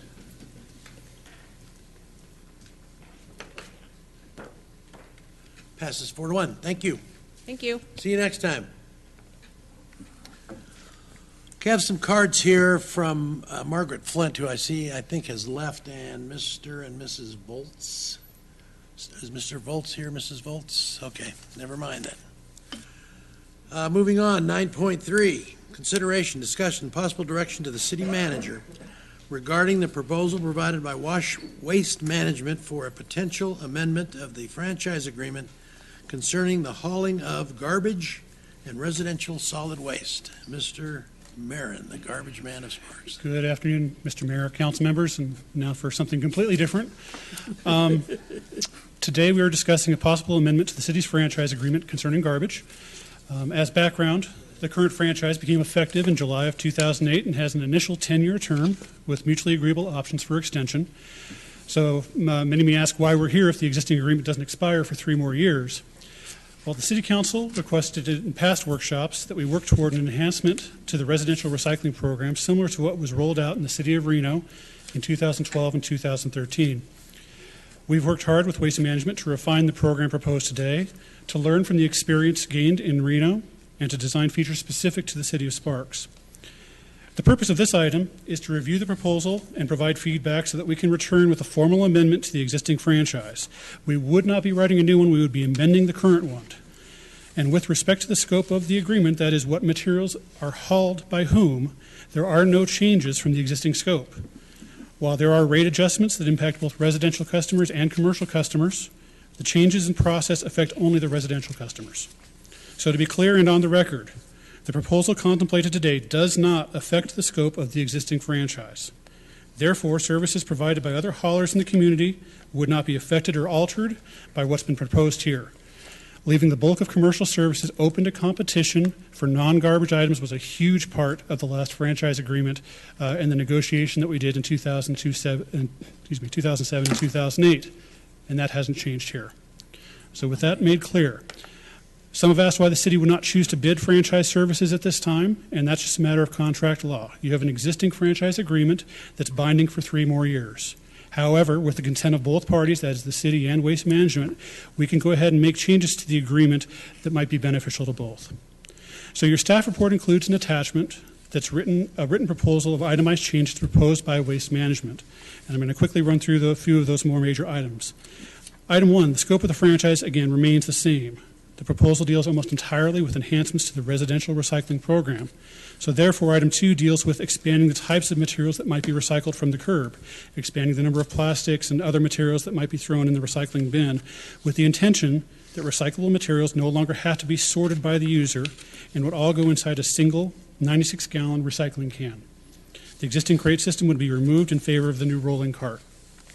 Item 3 deals with the stuff that's placed outside the trash can. Under the current agreement, today, residential customers may place up to 6 additional bags of materials outside their can each week for pickup under the existing rate. Moving toward a more robust recycling program, it's hoped that customers will recycle more of their waste and cut down on the need to place extra bags at the curb. The proposed amendment does remove that allowance for extra materials each week with some other options. Waste Management would provide each residential customer 20 stickers or tags a year, and these would be used in instances where a customer has no choice but to place additional materials outside their trash cans. If needed, they can always buy additional stickers as well. In addition to the tag program, this amendment would include a 4-week period in the fall and a 4-week period in the spring where up to 6 bags of materials per week could also be placed curbside without requiring tags. This is an attempt to try to address the fall leaf season and a spring cleaning cycle. Finally, residents would also be allowed up to 4 free trips a year to the landfill or the transfer station to dispose of items. Those trips will be at the discretion of the customer and not limited to the current, quote, free dump days that are offered by Waste Management. It would be on their own schedule. Item 5 addresses a few commercial issues. Of note, the proposal states that, quote, no significant service charges would be made to the commercial side of the franchise, unquote. There is a rate correction requested for franchise garbage service at the 96-gallon level for commercial customers, and that's a commercial customer that just gets the same standard residential-sized trash can for their services, and it's a rate correction that, by the statement of Waste Management, was an oversight on their part for the last time we did this. Additionally, the proposal asks the city to not issue any further business licenses to haulers of solid waste or recyclable materials beyond those already issued. This would not affect existing haulers, but only new ones looking to enter the community. However, this item has caused us some concern, and initial feedback from the city attorney's office caused us to believe that this may be an unreasonable restraint in trade. So this may be an item that we drop off. While these prohibitions may exist in other communities, it's usually in cases where that community has franchised the entire scope of the waste stream and not just certain portions like we have here. Item 6, the City of Sparks as an organization historically has received collection services from Waste Management at no cost as a condition of the franchise, and that continues. The last renewal placed a cap on the value of that service, and the proposal from Waste Management today removes that cap. Item 7 speaks to the term of the agreement, as Waste Management is seeking an additional 10 years to the base term of the existing franchise, making the expiration date July of 2028. Again, leaving the two mutually agreeable option periods at the end. Item 9 deals with rates. Regionally, the rates paid by commercial customers of the franchise have historically helped to subsidize the rates paid by residential customers. That's to say that the residential rates have never truly covered the total cost to provide services. This is the case in each of the municipal franchises in the area, whether it be Reno, the county, or Sparks. The proposed amendment finally does remove that subsidy with respect to the City of Sparks. This is important as it will affect the rates of both commercial and residential customers. First off, removal of that subsidy will result in a rate reduction to all commercial customers of 2% across the board. The existing rate schedule that we have published on the city's website would be reduced upon approval. Second is the impact on residential rates. Residential customers will be impacted by the subsidy change, as well as the increased costs associated with the installation and use of the new program. So under this proposed amendment, the total cost of residential services would increase by 98 cents per month. That's taking it from $19.37 per residential to $20.35. The new rate would become effective at the quarterly billing following the delivery of new recycling containers. This section of the proposal also addresses some new rates associated with animal-resistant cans, senior rates, and a new compacted yardage rate for the commercial franchise customers that may use compactors in sizes not already addressed in the rate schedule. And there's been a concern brought up with this on why we're addressing commercial compactor rates in the middle of this. Again, the scope of your franchise right now does include commercial garbage, and this affects only commercial garbage. Those that have compactors for commercial trash or recyclable materials, this would not apply. This is strictly garbage. Item 10 addresses concerns Waste Management seen regionally with respect to communities such as mobile home parks and some condominium complexes where garbage services are individual to the units, but they're billed to the master community. The proposal establishes a formula for calculating rates based on a percentage of occupancy within the community. This falls under lessons learned within the City of Reno in that franchise rollout and concerns brought by management companies of these master communities and a solution that they've started working out in Reno, and we're just getting ahead of it here. Item 11 reinforces that all materials collected under the franchise will need to be delivered to a properly permitted facility. And this only has to do with the delivery. It doesn't get into the issue of whether or not I, as the owner of the garbage, can say you have to take it over there versus over there. As the franchise is currently written, Waste Management owns the waste the minute it's placed on the curb. And where they choose to take it is their own business concern at the moment. So moving on. Item 12 speaks to the transition plan. If this amendment does go through, it's ultimately approved, it will represent a significant change to residential customers. Those changes will need to be communicated frequently and consistently. Waste Management has marketing materials that will be physically distributed by mail and on the new containers as they're delivered. Electronic resources will also be used that will be customized to the City of Sparks and made available on the websites of both Waste Management and the city. And finally, Waste Management is committed to a locally staffed and trained customer service number that will be staffed at least 2 weeks before and at least 3 months following implementation. That concludes my quick overview on this. Representatives from Waste Management are here. Greg Martinelli is here to speak to concerns or details I may have missed or questions that I can't answer for you. But at this point, with this item, we're looking for feedback with respect to the proposed amendment in order that we may possibly return with more refined contract language and a final rate sheet at a future meeting. I'm happy to take questions. Okay, do you want questions to you first or what? At your discretion, sir.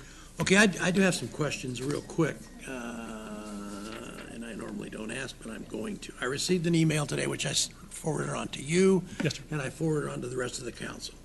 It's from Mr. Mike Draper. I handle the public relations and government affairs for Nevada Recycling and Salvage and Green Solutions Recycling. They sent me some questions on items 7, 9B, and 11. Yes, sir. And you've probably already covered those things, but would you cover them once more specific to their questions from the email that you sent back to me, your response, please? Yes, sir. Item 7. in this case, the consortium that Mr. Draper represents, they are concerned with the extension of the franchise and a wish that the city would go ahead and franchise the recycling portion of the business with respect to commercial customers. And it's comes, I think, out of a concern of how things evolved with the franchise discussion in the city of Reno. And I just need to point out this is not that. With respect to item 7, commercial recycling is not included in the scope of your current franchise. Those that are on commercial accounts are free to go with whomever in the community they wish to service their recycling business, and that remains so under this scope. It's purely up to the discretion of the council. If they want to go down the road of wanting to franchise that chunk of the business, that's certainly at your discretion, but is not included as part of the intention of this item today. Item 9B, this again deals with the compacted yardage rate. There was concern from Mr. Draper that how is that we're dealing with commercial with respect to a residential discussion, but again, in the city of Sparks, it is all one agreement, so if there are going to be changes, it's best happening all right now. There, within the rate schedule, which you can look at on our own website, lists out different compactor sizes. And these are the large industrial compactors you find behind commercial businesses, grocery stores, and the like. There are multiple sizes of compactors listed there, but apparently there's not every size known to man. And so they just are calculating a rate that they'd like to establish for those sizes of compactors that aren't listed on the franchise. But again, this is only for those franchise garbage customers. If you've got a compactor and you're compacting cardboard or other recyclables, you're negotiating that with whoever is servicing your account for recyclable materials. Finally, item 11 talks about the facilities where Waste Management can take their materials. As long as it's permitted, that's what counts. So if they choose in 1 week that this material may have more value at one transfer facility or one processor over another, they have every right to do that because, again, once it's on their trucks, they own it.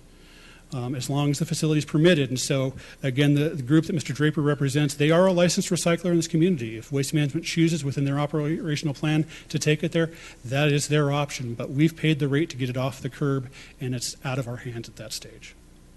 So I think that answers those 3 questions. Mike, are you okay with those? You got any other questions you'd like to ask of this, or those answer your questions? We were just trying to clarify. Okay. Are you? Okay. So you're clear now? Great, thank you. Mr. Schmidt. Thank you, Mr. Mayor. Dan, right now the franchise agreement goes for 3 years, what we have right now, with 2 5-year extensions. Yes, sir. Mutually agreeable extensions. They're not It's one-sided. 13 years our existing can go out right now. Yes, sir. Okay. My concern is making these changes now to go out to 2028 in an industry that's changing extremely fast. Extremely fast. I mean, in 3 years, I think, when we come back on up, we'll be looking at different ways of doing this. In 8 years, I can guarantee you we're going to be seeing things different ways. I'm opposed to going out to 2028 with this thing because I think that I just got a report from the National Dairy Association, and I know this is a different type of waste that they have. But now they have systems on out that farmers are being paid back with as little as 60 cows on their property, 5 years payback on their generation systems, and they're providing entire communities with power. That's how fast this commodity of recycling and waste is changing. And I think that this industry is, around the world is way farther advanced than we are here in the United States on things. And we'll see those changes happen in the next few years. So I'm opposed to the 10-year extension. Cover for me again, too, because I thought we talked about this when we had a change, that, the ownership applies. You said one time it's at the curb, and the other one is on their trucks. I'm sorry, it was intended to be the same thing, but yes, your existing language in the existing franchise indicates that once it's on the curb, it is owned by Waste Management. Now, operationally, you can go out an hour before the truck shows up and pull it back in your garage, and it really functionally doesn't matter. But the point is, we as a government agency have not gotten into the detail of saying you must take it here versus there.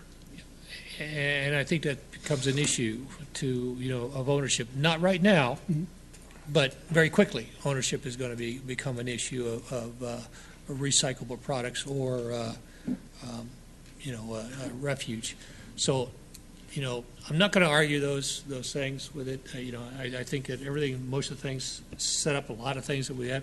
Those are my two issues I have. One being a big issue is a time frame extension. I think we still have the power of this council to go 13 years based upon performances and what we see happening. Those are good trigger points. Those are good to have. And going out to 2028, I don't see it as a necessary option. Ms. Ratty? Just a couple of questions. How much does it cost to buy a sticker for that extra bag? Greg. I'm inviting Greg Martinelli to the table as the local general manager for waste management. We have not nailed down a current rate schedule with respect to this proposed amendment outside of the monthly rate for the home. So,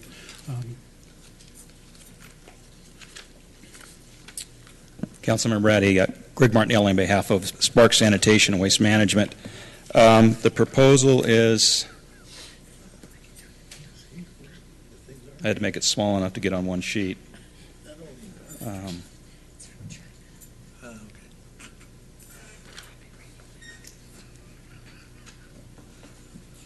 Here, let me stay away from And Dan, while he's looking that one up, I'll throw you another one. Do we know when the counties and the city of Reno's franchise agreements expire? Reno nailed down theirs down in 2012, and that was at least a 10-year deal, if I recall correctly. I'm sorry, what was the question? The Reno expiration date. 2029. And do you know the counties? 2019. Thank you. The answer to your question was $2.63. Thank you. And then perhaps I'm just being dense here, but I understand the context of the compactor question, but I still don't understand the impact of the compactor question. So I understand it only is garbage, and there's a couple different sizes of compactors, but what is the impact on a commercial business that falls within the franchise for their garbage around this compactor issue? It's establishing a rate per cubic yard or square foot. Compacted yard. Compacted yard. A rate that didn't exist before? Is it an Correct. increase in fees? For instance, if you look at our rate schedule now, we've got a rate for a 10-yard compactor in place, and we probably have one for 15 and for a 20-yard. This establishes rates for those that went out and bought a 13-yard compactor. So were those it's- folks it's- paying at a 10-yard rate or at a 15-yard rate before? Or were they paying nothing? Well, there was no rate for them, so they were paying at the closest rate we could get to the size of their compactor. But we try to cover the majority of the standard size compactors, but every now and then you get somebody that comes up with an oddball and you can't price it. So it's your responsibility to set rates, not ours. And so we're just asking, we took the compacted yardage rate and came up with what the compacted yardage was, which was $21.07. And so if we get a 13-yarder, we can multiply that by $21.07. So you and can we have a basically rate. prorate it to the right Yes. size? Okay. Correct. So if they're a 13 right now and they're paying for a 15, they're going to be happy. And if they're a 10 right now and if they're a 13 right now and they're paying a 10, they're going to be unhappy. But basically it's going to be a standard rate no matter what size your compactor Right. The is. majority of the compactors are, 14s, 20s, 30s, 10s. Okay. But every now and then you get some oddballs in there depending upon different manufacturers, and we're just trying to clean that up as But well. if you're a 15 now and there's a rate for 15, that rate doesn't increase? No. It's just that prorated for the folks who are in between? That's correct. Thank you. Mr. Smith. Thank you, Mr. Mayor. I like this whole deal, and I was the one a couple years ago in a workshop that said I didn't want to get rid of the old franchise agreement and start with a new one. But just to be clear with what Mr. Schmidt was saying, we have 3 years left on this agreement, and then we have 2 5-year options. Correct. Okay, so and it's mutual options. Correct. Okay, and what I do like about it is the 20 tags, plus we have 8 weeks of free of more bags, 6 bags at a pickup. Plus, how many times do we get to go to the dump without? 4. 4 more times, and it's at our leisure. We don't have to do it on the Friday or Saturday that you want. Correct. That's correct. And, again, technology may advance a lot. We all know it will in the next 13 years. But unless we can transport our garbage like they did in Star Trek, they're still picking it up at the curb. And once they pick it up, then we don't have to worry about what you do with it. Exactly. Okay. I like this deal. Thank you. I might, if I might comment, Mr. Smith.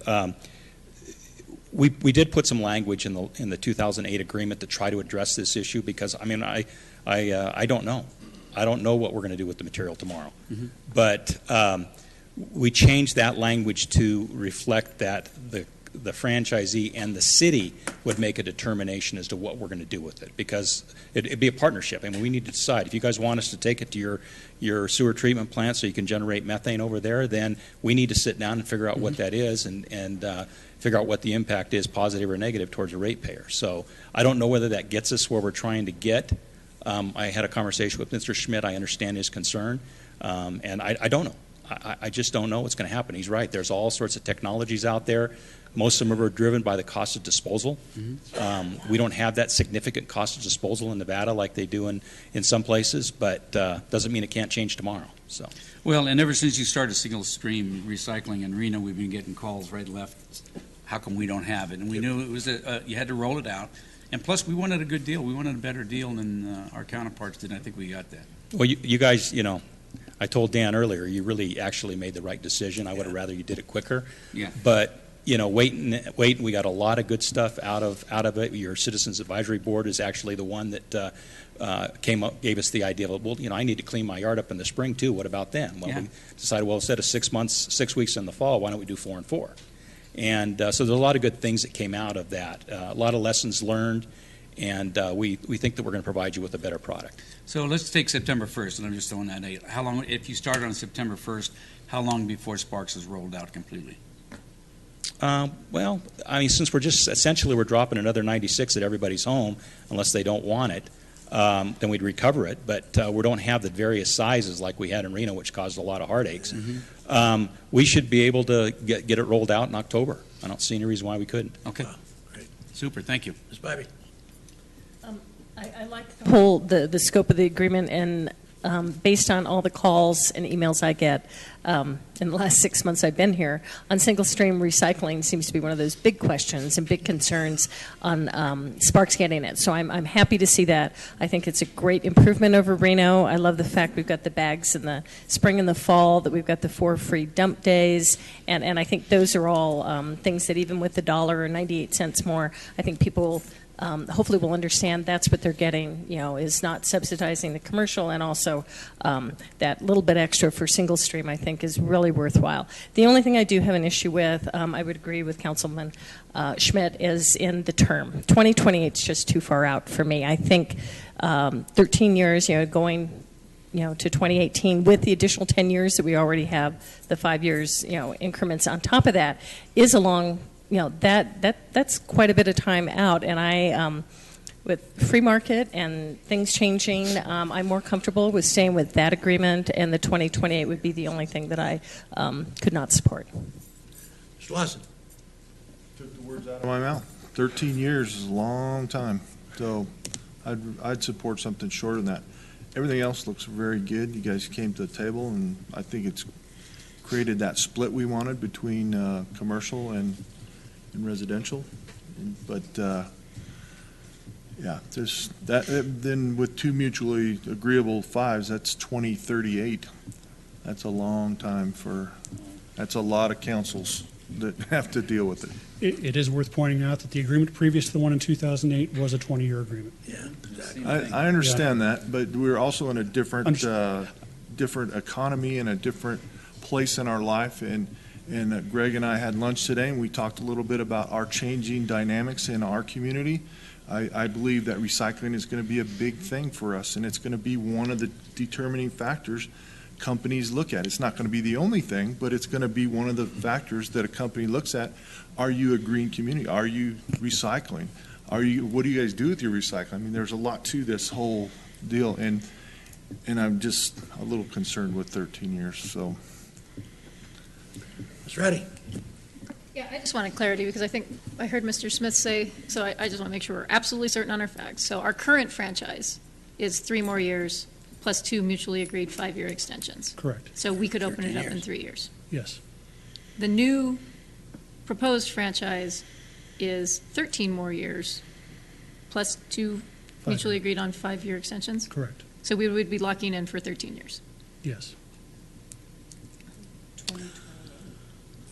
Let me ask you a question on the extensions, the 5-year extensions as they come up.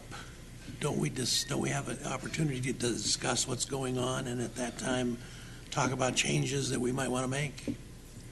If you're talking about structural changes, of course. I mean, if, let's just say, we do something here in 2 years from now, we decide that there's something else you want to see, that doesn't mean we need to wait 5 years to sit down and talk about it. That's what I'm talking about. There's Yeah. flexibility in this sure. thing, is there not, even Yeah. though we do 13 more years or 15 more years or 2 more Right. years. There's always flexibility with Right. this contract and us, the ability to sit down and talk about it and make changes. Right. Going back to the whole basis of this item, the only reason we're here is because both parties are agreeing to make changes to a binding agreement. Exactly.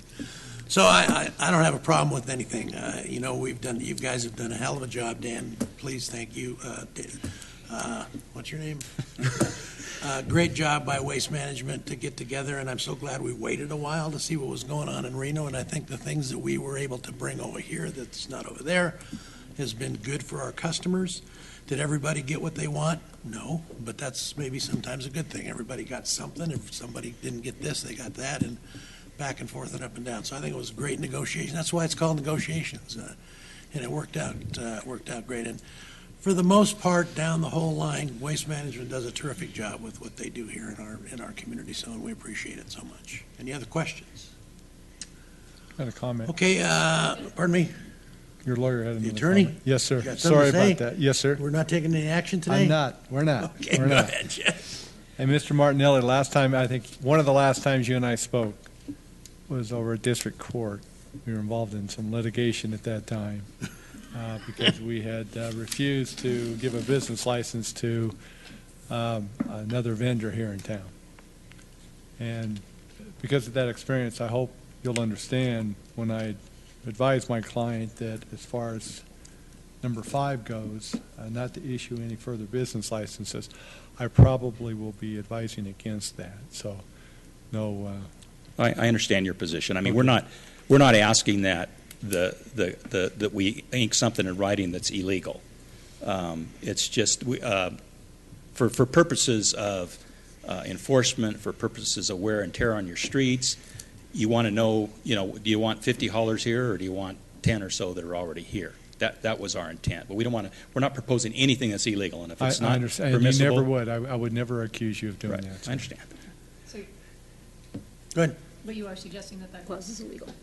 I'm just saying that we don't need to buy more litigation, and we didn't fare so well on that last lawsuit. So I kind of learned my lesson that it's not a good idea to try and do that. Fool me once. Yeah. I think, Mr. Mayor, from our purposes, if the term is an issue, then we need some guidance from you as to what you want it to be, because we modeled it based on, because the intent at the time was the council wanted to see the least amount of increase impact to the residential consumer. So we modeled it based on 13 years. So if there's something less that we're going to have to go back and remodel it and see what the rate structure would look like. Financial impacts might be. Yes. Okay. Mr. Lawson. Well, based on the mayor and based on the fact we're opening this up, you know what, now I don't have a problem with the time limit. So if there's something new and exciting comes out, I'm sure we'll all sit down in a room and make it happen. So Yeah, I'm okay with the term at that, just with that caveat that we can sit down and find a way to work through some other ways to recycle possibly and put our community on the map. When we sit down with Mr. Adams and his staff, we can come up with something. I mean, I'm not a legal scholar, so I can't profess. I mean, I do a lot of contracts, but if there's something we need to write that says exactly what you just said, we can do that. Yeah. I think we're all adults here and we can figure this out. Mr. Schmidt. Thank you, Mr. Mayor. Kind of going back and forth here, hearing what different people have said, one of the things that my father told me when I was growing on up is that there's 2 things in life that you can't escape: death and taxes. I've been able to escape both of those in some portion of my life at one time, but I have to go back and tell him for his 85th birthday that he's wrong. There's 3 things now that you can't escape: is death, taxes, and waste management charge fees for your trash, because it's always going to come around. It's always there. And I understand that you put your modeling at 13 years. It's a long time to be doing your modeling on out there, and I would say that, it would really challenge those numbers as being effective. What I would do as a compromise is keep the existing franchise agreement, but take away one of the options, one of the 5-year period, and go to 8 more years on our existing agreement, and then a 5-year option to negotiate it. And that gives you some room to go ahead and work with, 8 years on out. And then, the city council can review that in 5 years, or 8 years, and say if we want to go with a 5-year extension. As far as I know, we've never, as a council, ever disagreed with an extension for a franchise agreement that's come in front of us. Even though franchise agreements are quickly becoming a thing of the past, they're becoming an obsolete vessel to be using.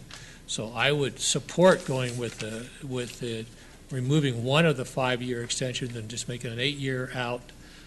So we'd be at 23 that the contract will go to, but we'd give you the 5-year extension to 2028.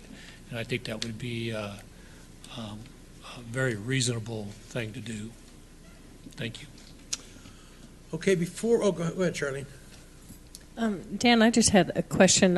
Currently, if we kept what we have currently, in 3 years, do we sit down and look at the next 2 5-year periods? Do we sit in 3 years, or do we? The contract calls for giving notice to the franchisee 6 months prior to expiration. So we would schedule an item, ask whether you wanted to go forward, and pick up that option and keep services as they were, renegotiate whatever you may do, or, in other circumstances, choose to test the market. And that would be 3 years from now. We Correct. make that decision to do the first 5 years. Correct. And then you make the second decision 5 years later for the next 5 years. Correct. Okay, thank you. Okay, before we take any action or motions, I have somebody who wants to make public comment. Mike Draper, come on down.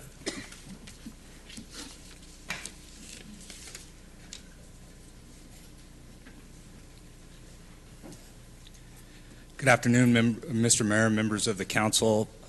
My name is Mike Draper. I own a company here in Reno and Sparks called Draper Strategies, and I'm here today representing Nevada Recycling and Salvage and Green Solutions Recycling. To follow up on that email that I sent and to several of the meetings that I've had with members of this council, our concern simply has been any kind of impacts on our business. Obviously, we're the next largest provider of commercial recycling services in the city, and we wanted to make sure that the impacts of this franchise agreement and the amendment to this franchise agreement were minimal or mitigated on our business. And so the question about the compactors was simply because we were time and again, and we've met with Mr. Marin several times, and the conversation has been that this was a residential amendment. So we were confused when we saw the compactor rates. We wanted to simply clarify what the purpose of that rate. It makes complete sense to us, as well as even the term. Listening to this council, listening to the discussion with representatives from Waste Management, we understand the reasoning for that. As long as that's not impacting commercial recycling and the ability of this council or our business to compete for commercial recycling going forward, as well as to potentially, as indicated in that email, potentially come into an agreement or develop an agreement with the city for a commercial recycling franchise agreement or something like that, then we have no problems with that as well. So I just wanted to clarify the intent of the email. I appreciate Mr. Mayor, you clarifying that, and Mr. Martinelli clarifying that as well. So thank you. Thanks, Mike. Okay, so looking for direction, right, Mr. Driscoll? Need a form of a motion where you'd like to see us go? Is that what you're looking for? Yes, we'd like to get to the fine points so we can have a final deal brought back before the council. Somebody ready to make a motion? Mr. Smith is. Go ahead. Okay, and I just wanted to say that 6 or 7 years ago, we gave them a 10-year franchise agreement with 2 5-year options, so we're not out of line on what we're doing here. We're just continuing what we're doing with another 10 years. So I move to direct the city manager to move forward with negotiating an amendment to the franchise agreement with Waste Management as discussed and return that amendment to the city council for discussion and possible approval. Mr. Lawson. I'll second that. Okay, we have a motion by Mr. Smith, seconded by Mr. Lawson, to go ahead as recommended by staff. Is that correct, Mr. Smith? Mm-hmm. Questions, Ms. Ratty? Well, first of all, I'm downright giddy. Downright giddy? There goes your yogurt cups are going to be taken My care of. yogurt cups are finally going to get recycled. It's so exciting. And the yogurt cups of all those people who have been contacting me for all these years. So I'm very excited about that. I would like to see if the motioners would consider direction to staff to review item 5, commercial services for additional licenses, with which the city attorney has expressed some concern about the legal implications, and Mr. Martinelli expressed some willingness to look at getting that written in so that it is not putting us in legal jeopardy. So. Well, and I didn't put that in the motion because Mr. Adams is going to let us know, and I thought that would include whether it's legal or not. If it's not legal, it won't be in there. From my perspective, we're taking your collective comments today, and we will hammer out the final T's and C's on this thing and bring you back an agreement that hopefully addresses the majority of your concerns. Right, and I think my motion addresses just do the contract or whatever's been negotiated, and then if it's illegal, that part will be I'm eliminated. comfortable with that. And then if I could also, then if that's the way we're going, I would love to see what the rate would be if we did a shorter term contract. My little bit of heartburn, I can get there, but my little bit of heartburn is, if we do this today and somebody replaces me a year in a couple months, they don't get a chance to talk about recycling at all for the entirety of their term, and I have just a little bit of heartburn over that. So if it's cost prohibitive, it's cost prohibitive, but I'd like to see what Mr. Schmidt's 8-year term with 2 5-year extensions looks like. Okay. Thank you. Okay, we have a motion on the floor. Everyone understand the motion? Having said that, please vote.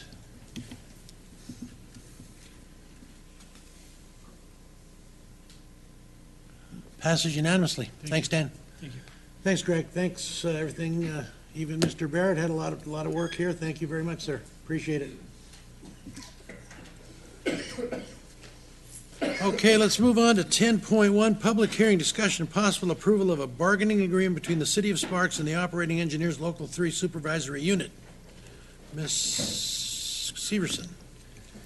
Good afternoon, Mayor and Council. Chris Severson, Administrative Services Director. You have before you 2 bargaining agreements, the Operating Engineers Non-Supervisory and Supervisory. Negotiations began in early 2015 and concluded recently with the bargaining agreements you have before you. They are 2-year agreements and were presented on July 27th, but were tabled until today for full council review. Elements of the agreement include a 3% cost of living increase effective the first complete pay period following July 1st, 2015, and a 2% cost of living increase effective the first full pay period following July 1st, 2016. The union agreed to make a concession of 1% of the cost of living increase in exchange for paid time spent in union activity.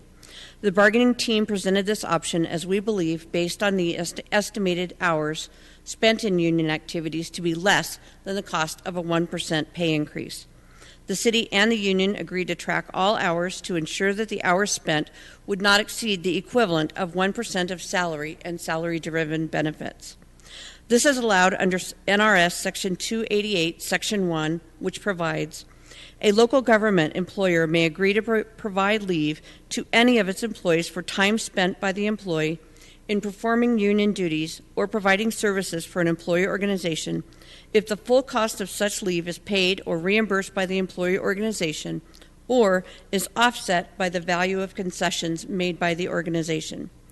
At the City Council meeting of July 27, 2015, questions were raised regarding the practice of paying union time and if that was consistent with law.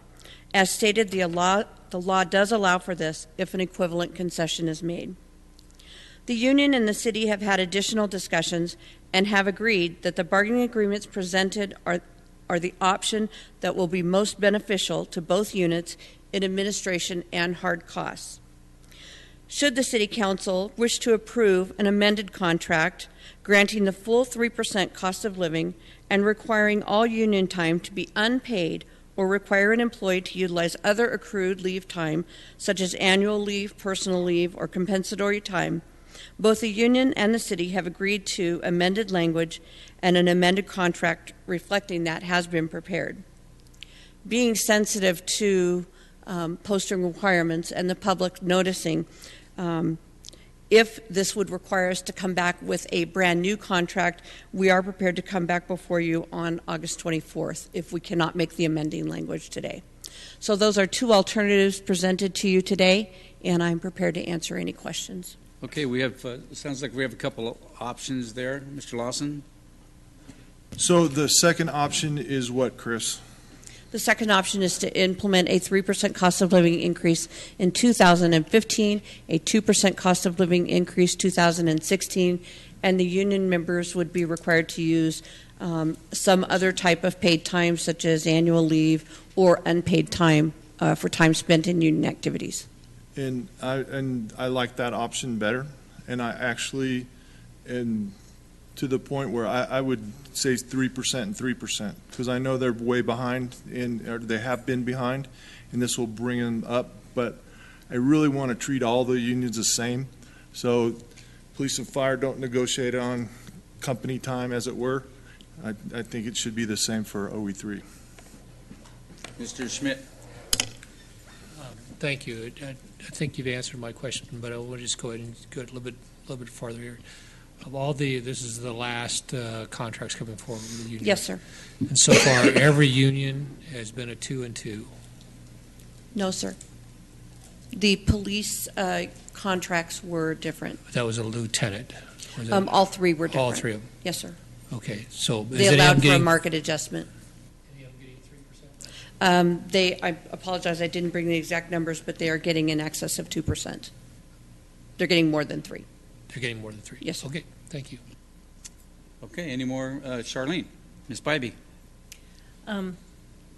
I like this language better. I'm more comfortable with. I know, and you know, I have a copy of the NRS and the changes that the legislature passed, and it is within the ability of the concession that we could, you know, give them the extra 1% that could be used for union work.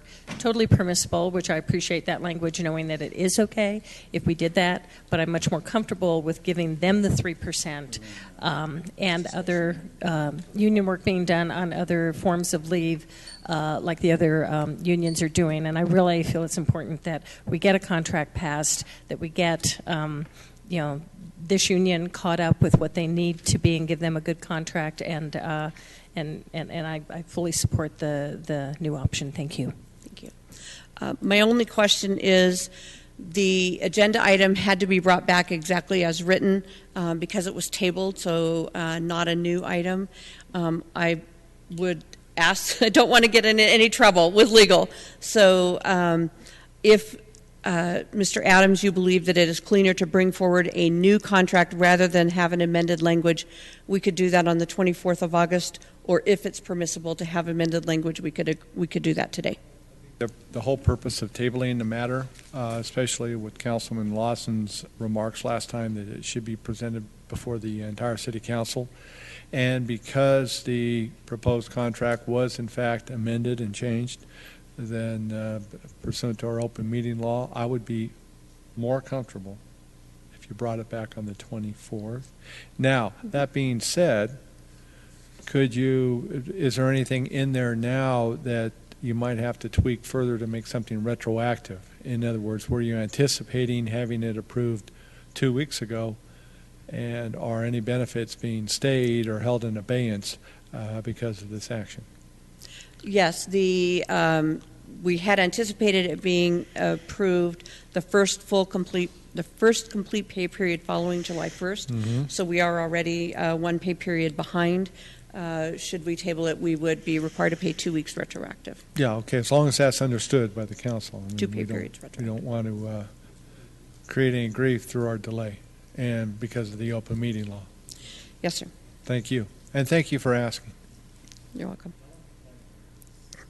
Should have asked maybe before today. Mr. Schmidt. Thank you, Mr. Mayor. I just want to follow up your comments. You said that you wanted a full council meeting, and that's not happening on August the 24th. That's only going to be, then the next council meeting we've determined that the full body is going to be here is October the 19th. I'm comfortable with our colleagues working the 3 that are going to be here on the 24th to make that decision, to bring the amended contract forward and make that decision.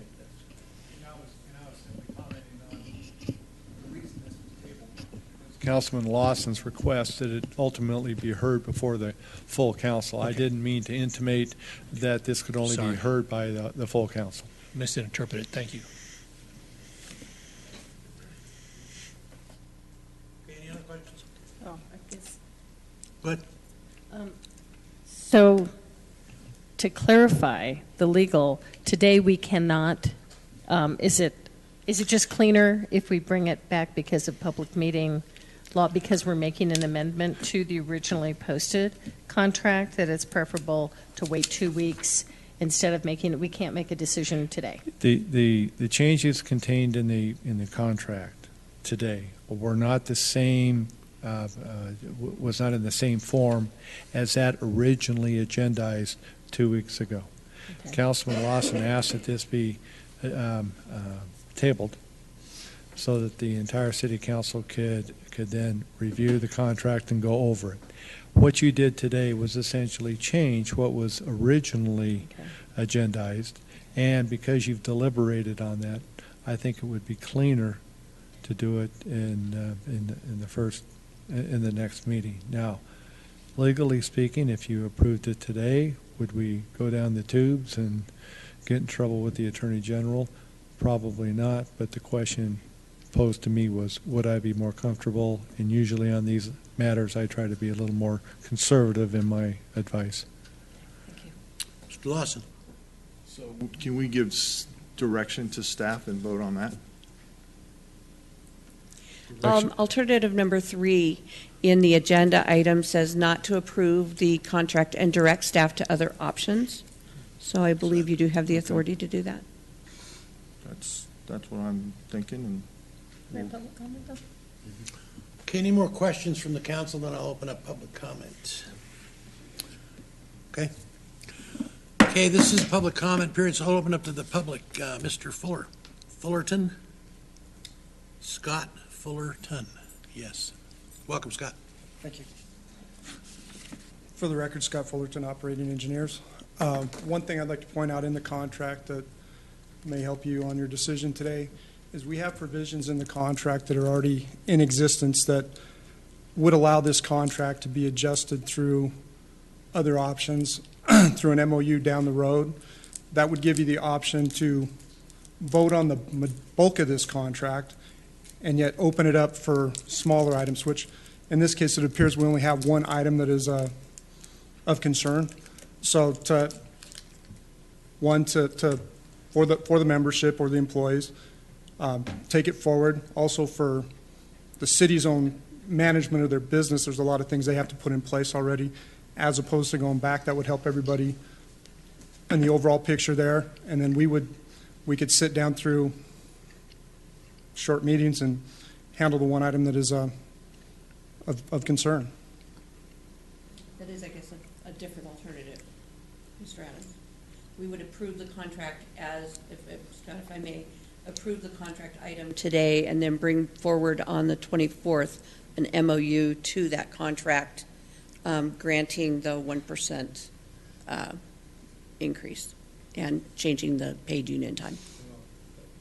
That's fine with me. It gets back to our feral cat deal where we could approve the agenda item and then amend it down the road after a first and second reading. So this is no different than that.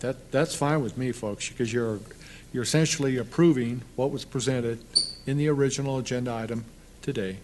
And then, just like anything else, any other contract, any other ordinance, you can amend it. And so what I'm hearing you say is that we're going to go ahead and amend it on the 24th. But I was really trying to stay away from the feral cat thing. I don't blame you. I didn't want that. No. It permeates everything. You're in our cat box now. Okay, that's Scott. Thank you. Thank you, sir. Appreciate it. Anyone else in the public? Okay, seeing no more further public comment, I'll bring it back to council for action. Ms. Ratty. So I guess my question is really one of practicality. We're talking about a 2-week delay administratively, more in the machinations of getting it into payroll and all those sorts of things. Does 2 weeks allow you really to do anything more than if we just approved it or we just heard it and took action 2 weeks from now? I would defer to finance.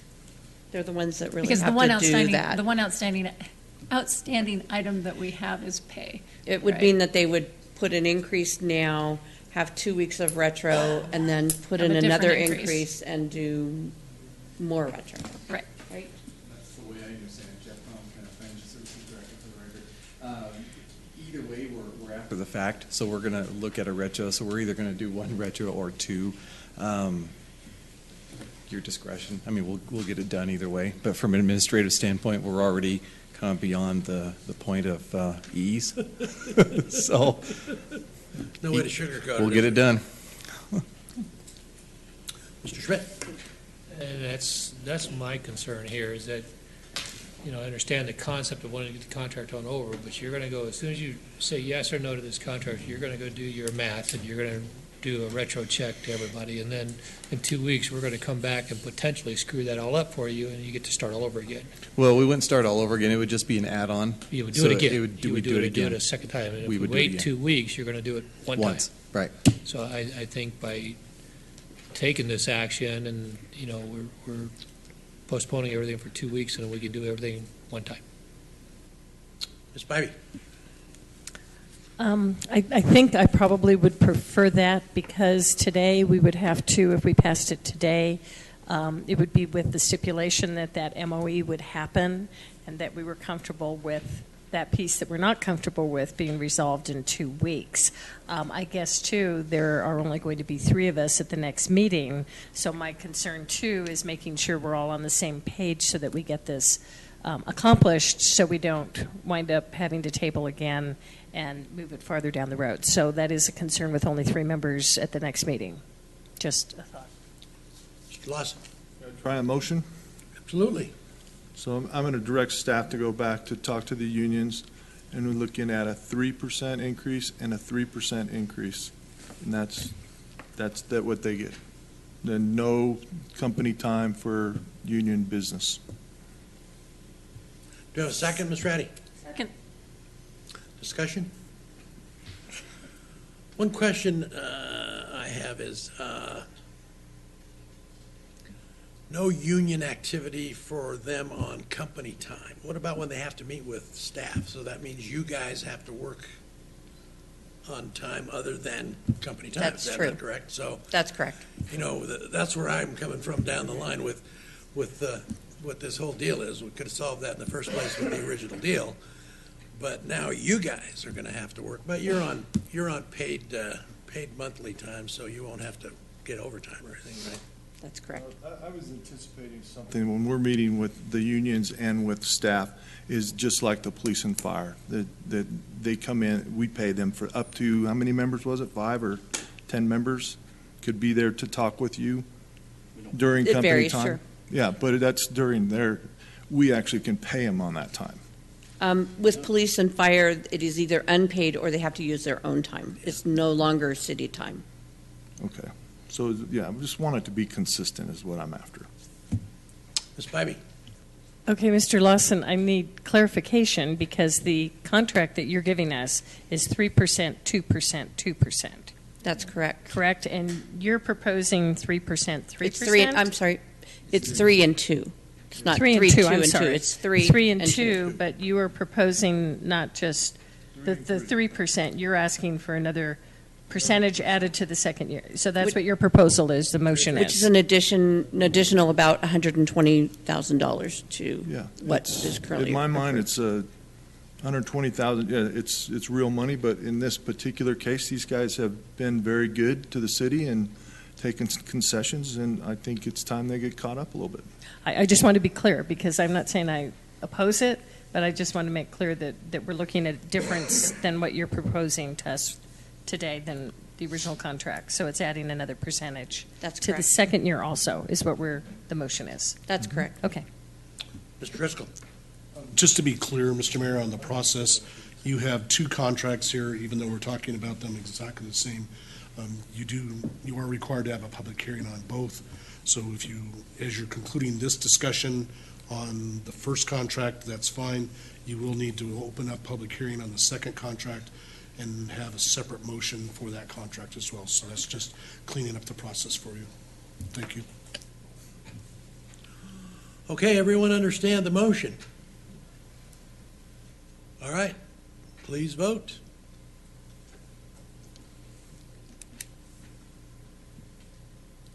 Passes unanimously. Good job. 10.2, public hearing, discussion, possible approval of a bargaining agreement, AC 5185, between the City of Sparks and the Operating Engineers Non-Supervisory Unit. Go ahead. I would. Can I save you some time and I'll make a Yes, motion? you may. I'm Okay. Chris Severson, Administrative Services Director, for the record. Okay, any questions? Seeing no questions, anyone out there want to speak on this in the public? Seeing none, I'll bring it back to council for action. Mr. Lawson. I'd like to make a motion to give this bargaining group a 3% and a 3% for the contract term. Do you have a second? Ms. Ratty. Second.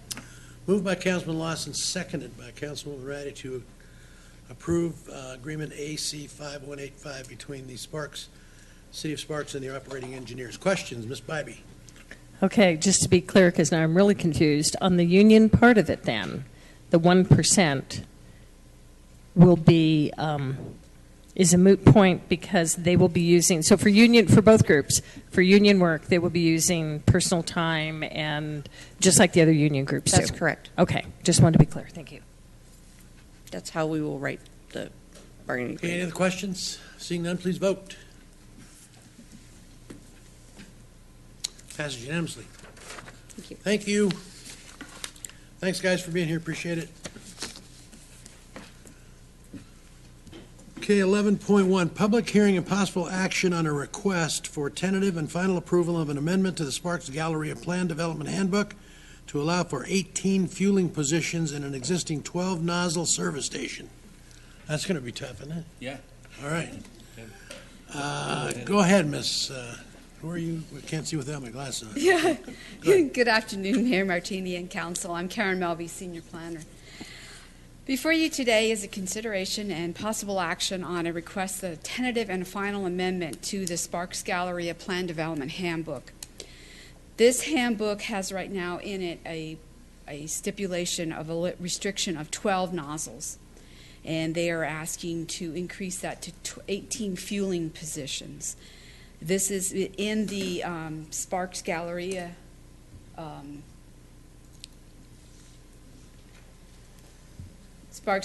Plan Development, and this actual request particularly pertains to the Costco property. As you can see here, this is Galleria Parkway and Pyramid Highway. They're out to, here's Pyramid Highway and this is Galleria Parkway. The plan development is this whole area here. The Sparks Galleria Plan Development was approved by City Council in June 2004. There have been two other amendments to the one in 2006 and one in 2008. This is the third request of amendment.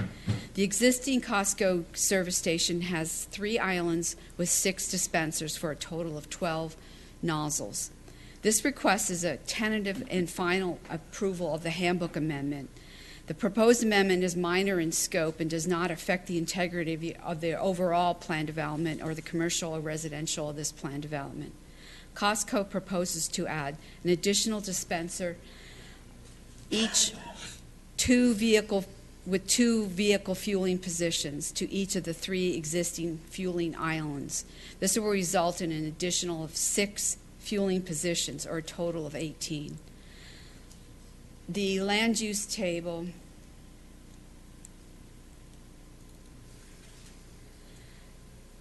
has a restriction that restricts it to 12 nozzles. And what we're proposing is to allow 18 fueling positions. And then you'll notice here that this is only for the position, this is the area where the Costco is. So only the Costco could have this 18 fueling positions. If there would be another a gas station that would open in the Sparks Galleria, they would be restricted to the 12 nozzles.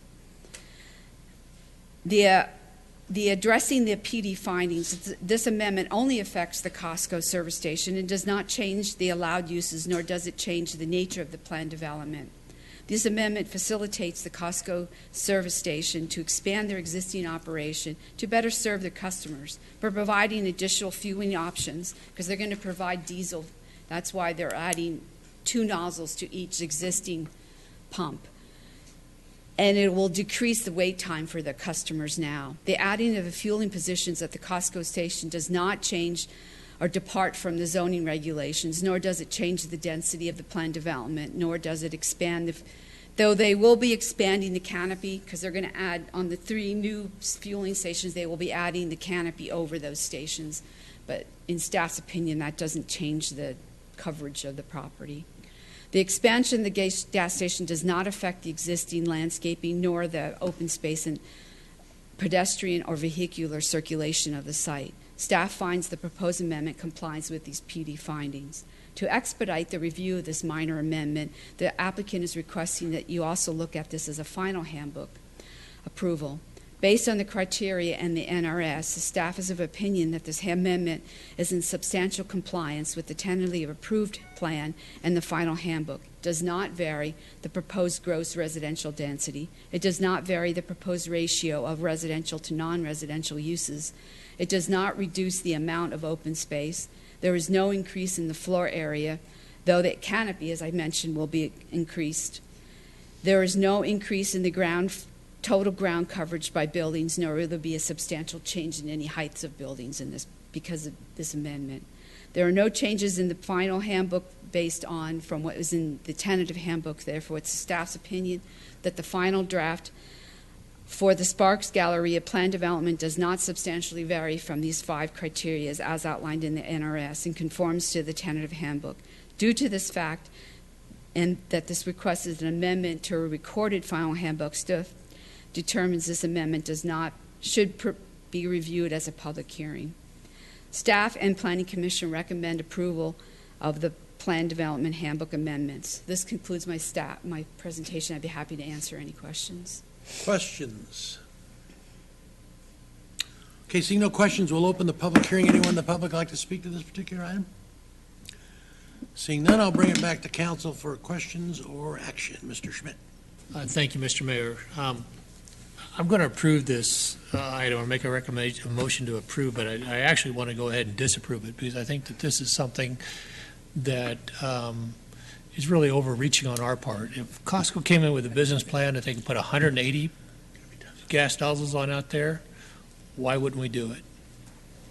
Their business plan says they can go ahead and pump that much gas. Why wouldn't it be a better service to the thing? So I think this is just something that's overreaching on when we put these plans together on just exactly how many gas pumps a customer can go and have. But they've asked for 18. If they had asked for 180, I would have given it to them because I think that's their business model dictates that. So I move to approve the tentative and final amendment of the Sparks Galleria Plan Development Handbook associated with PCN 15025, adopting findings PT1 through PT21 and the facts supporting these findings as set forth in staff report. Ms. Bybee. Second. Okay, we have a motion by Mr. Schmidt, seconded by Ms. Bybee to approve the agenda items outlined by staff. Any questions? Did I hear somebody had a question now? Okay. Okay, seeing no questions, please vote. Passes unanimously. Thanks, Karen. Close our session, Steve. Yes, sir. Okay, comments from the public. I have one card from Deborah Banks. Is she still here? You waited us out, Deborah. Unfortunately, like a feral cat. You're tough. Sorry I wasn't able to be here early, but I worked. That's quite all right. And I will keep my comments and send you my letter later. Okay. I'm here about the Bill 2693, of course. I know it was first reading only and can't say anything, but I am concerned about the inclusion of feral cats as a high-risk species in your list of prohibited practice. I would ask that you also remove feral cats from this list as well as the paragraph when you consider it at the second reading and give us enough time so everybody can come comment. So everybody can be here, all the council members. I do ask that you remove that at the second reading. Anyway, my concerns, some are ethical and others are financial. And I know you can't answer me now, but I would like an answer or, answers at some point. One, who is going to police this prohibited practice of, feral cats? Are you planning on having neighbors and family members turn in people who are compassionate and like having outdoor fixed feral cats, keeping the mice population down? I know I do. They've caught several mice. Who is going to pay for the monitoring? How are you going to determine whether a cat is feral or an outside cat? Cats are allowed to roam free in Nevada. Are you ready to pay for lawsuits that owners will bring against you for the destruction of their pets should one get caught up in a net? If you allow this, who is going to pay for the trapping and killing of feral cats? Washoe County Regional Animal Services doesn't have the facilities to manage mass killings of cats, so something will have to be built. Who will pay for something that could cost upwards of $1 million to build? Do you realize that one cat and her kittens can have perhaps as many 100 cats in a year, providing all kittens survive to maturity? Who is going to trap all these cats if you do away with the TNRM? Washoe County has a system in place to work with the situation. Why are you trying to destroy something that works? It's in Ordinance 1556 of the Animal Code about feral cat colonies and their caretakers. Are you ready for lawsuits against you for violating Washoe County Animal Code?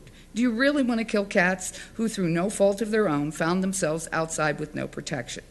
Do you really think this will stop the abandonment of animals? It won't. Do you really want to go backwards in time and become known as a regressive city?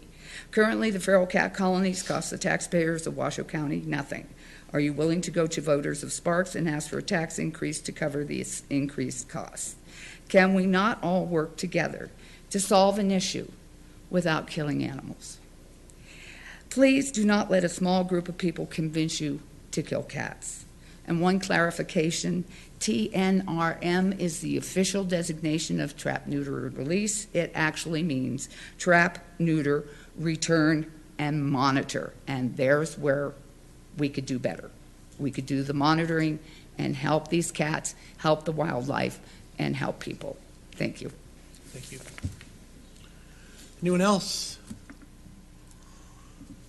Comments from the city council and city manager? Mr. Mayor. Yes, sir. I could ask for Deborah, yeah, I was going to ask. a copy of the testimony so we can answer your questions. So, yeah, so we can answer your questions. Great. I'll send you. I wasn't able to keep up. I wasn't able to keep up. I'm sorry. Okay, comments from the city council, city manager? No, I'm sorry. Go ahead. Yes. So So, I'd like to ask staff to look into whether or not there is with giving the city attorney's office more notice, a path forward to separate out the feral cat issue from the rest of the zoning code so that we could move forward on the zoning code more quickly than October 12th. Understanding that we took action today, but now there's some time between now and the August 24th meeting, and so I'd like us to look into that possibility. okay. Anything else? Okay, seeing no further business, we are adjourned. Go ahead, you had something?